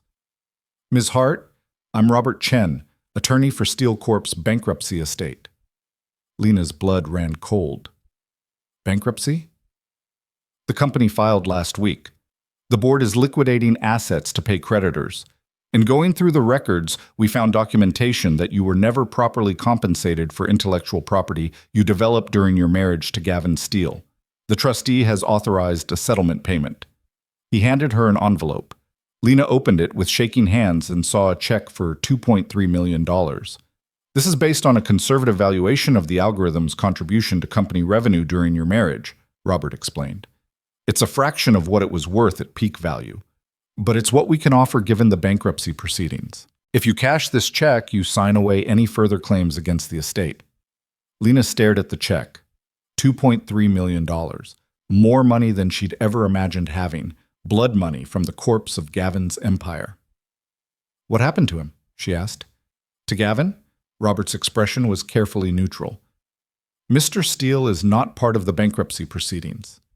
He resigned from the company before it collapsed and has no liability. I'm not at liberty to share more than that. Of course. Gavin had walked away clean, leaving others to deal with the mess. That was his talent. Abandonment. I'll take it, Lena said. Where do I sign? She signed the paperwork in a daze, accepted a copy of the settlement agreement, and walked back to her office with a check that represented the final closing of that chapter of her life. Julian found her 20 minutes later, still holding the check and staring at it like it might disappear. That's a lot of zeros, he observed. It's everything I was owed, Lena said. Payment for 8 years of work, of being invisible, of building someone else's dream. She looked up at him. I want to donate it, all of it, to the center, to fund scholarships for women who can't afford the training programs.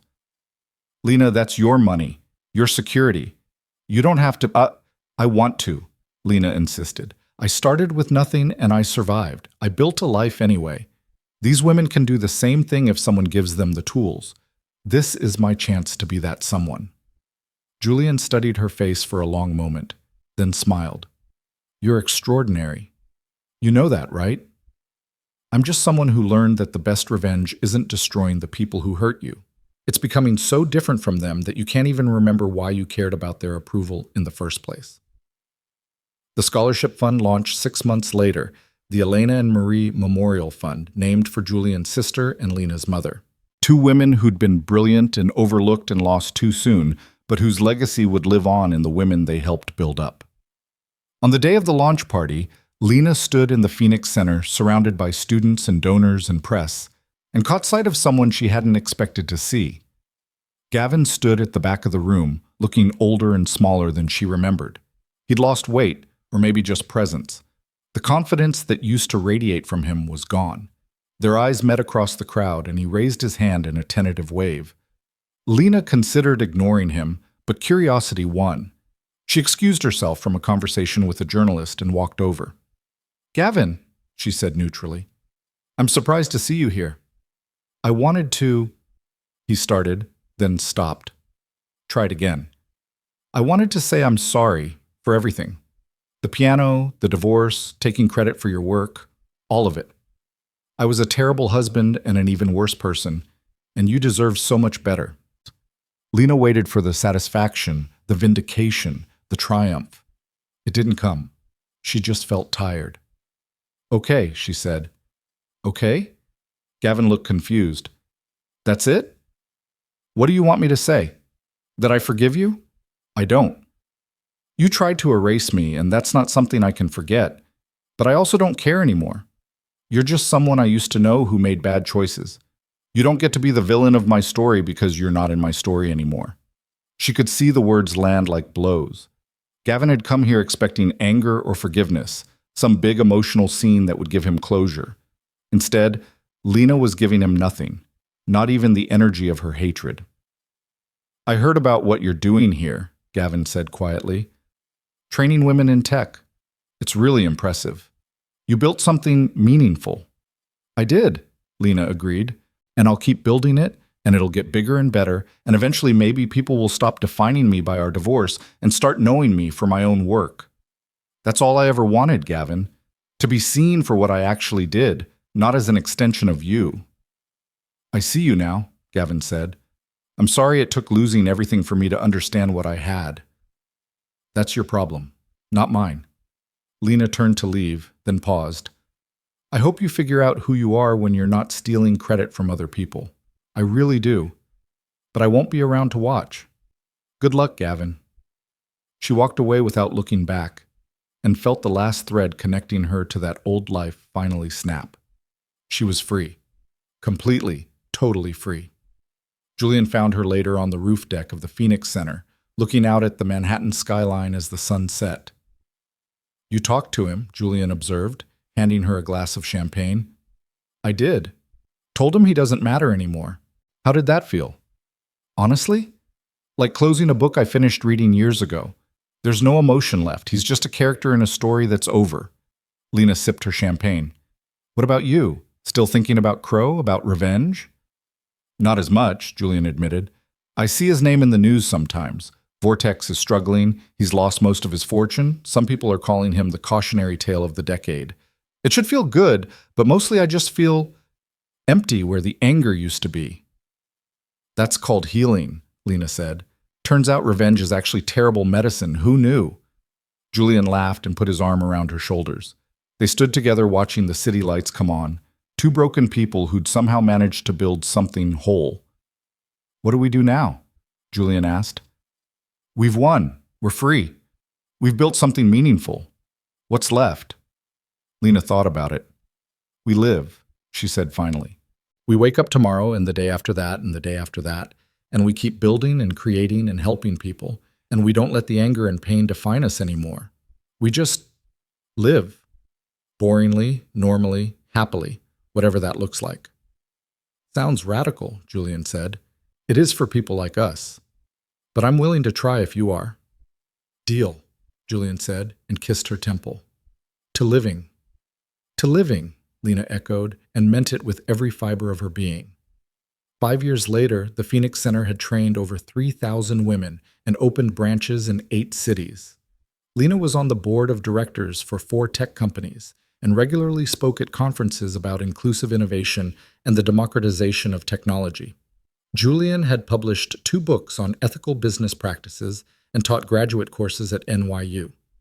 They'd never quite figured out their relationship, sometimes partners, sometimes more, always each other's fiercest allies and biggest challenges. It worked because neither of them needed the other to be whole anymore. They chose to be together, which was completely different from needing to be together. On a Tuesday in March, Lena got a call from a community center in Brooklyn. The director said they were closing down. Would she like her mother's piano back? Lena showed up with a truck and a professional moving crew. The piano was heavier than she remembered, awkward to maneuver down the stairs and onto the truck. But it was hers again, returned after all this time. She had it installed in the main common area of the Phoenix Center, where anyone could play it. She attached a small plaque that read, "In memory of Lena Hart, who taught me that the best things are meant to be shared." The first person to play it was a student named Anna, 23 years old, recently divorced, starting over with a degree in software engineering she was earning through a Phoenix scholarship. She played a simple melody, halting and uncertain but growing more confident with each note. Lena watched from the doorway and felt the circle close. Everything she'd lost, her marriage, her money, her sense of self, had led her here. To this building, these students, this life built on the rubble of everything that had broken. Gavin thought he destroyed her when he threw her away. Julian Cross thought he could crush her with lawsuits and threats. They'd both been wrong because they'd fundamentally misunderstood who Lena Hart was. She wasn't someone who could be destroyed. She was someone who transformed, who took pain and anger and loss and alchemized it into something that mattered. She was the phoenix, rising not from ashes but from rain-soaked courthouse steps and empty bank accounts, and all the moments when she'd had nothing but the choice to keep moving forward. And she had chosen to rise. Every single day, she chose it. That was the real revenge, in the end. Not destroying the men who'd hurt her, but becoming so completely herself that their opinions stopped mattering. Not getting even, but getting better. Not winning the war, but refusing to let the war define her. Lena Hart had started with nothing and built everything that mattered, and that, more than any empire or fortune or revenge plot, was the truest kind of victory there was. She walked back to her office, sat down at her desk, and got back to work. There were students to teach, programs to build, and a future to create. One day, one choice, one small act of defiance against erasure at a time. And somewhere across the city, in a studio apartment that felt a million miles from the penthouse he'd once owned, Gavin Steele opened his laptop and saw a news article about the Phoenix Center's latest expansion. He stared at Lena's picture for a long time, then closed the laptop and sat in the dark, finally understanding what he'd thrown away. It wasn't closure. Lena didn't owe him that. It was just the truth, finally landing after all these years. He'd had everything, and he'd destroyed it himself by never learning to see the people around him as anything more than tools for his own advancement. The last text he'd sent Lena years ago, which she'd never answered, sat in his message history, like an epitaph. "I'm sorry, you were always too good for me." She had been, and now the whole world knew it.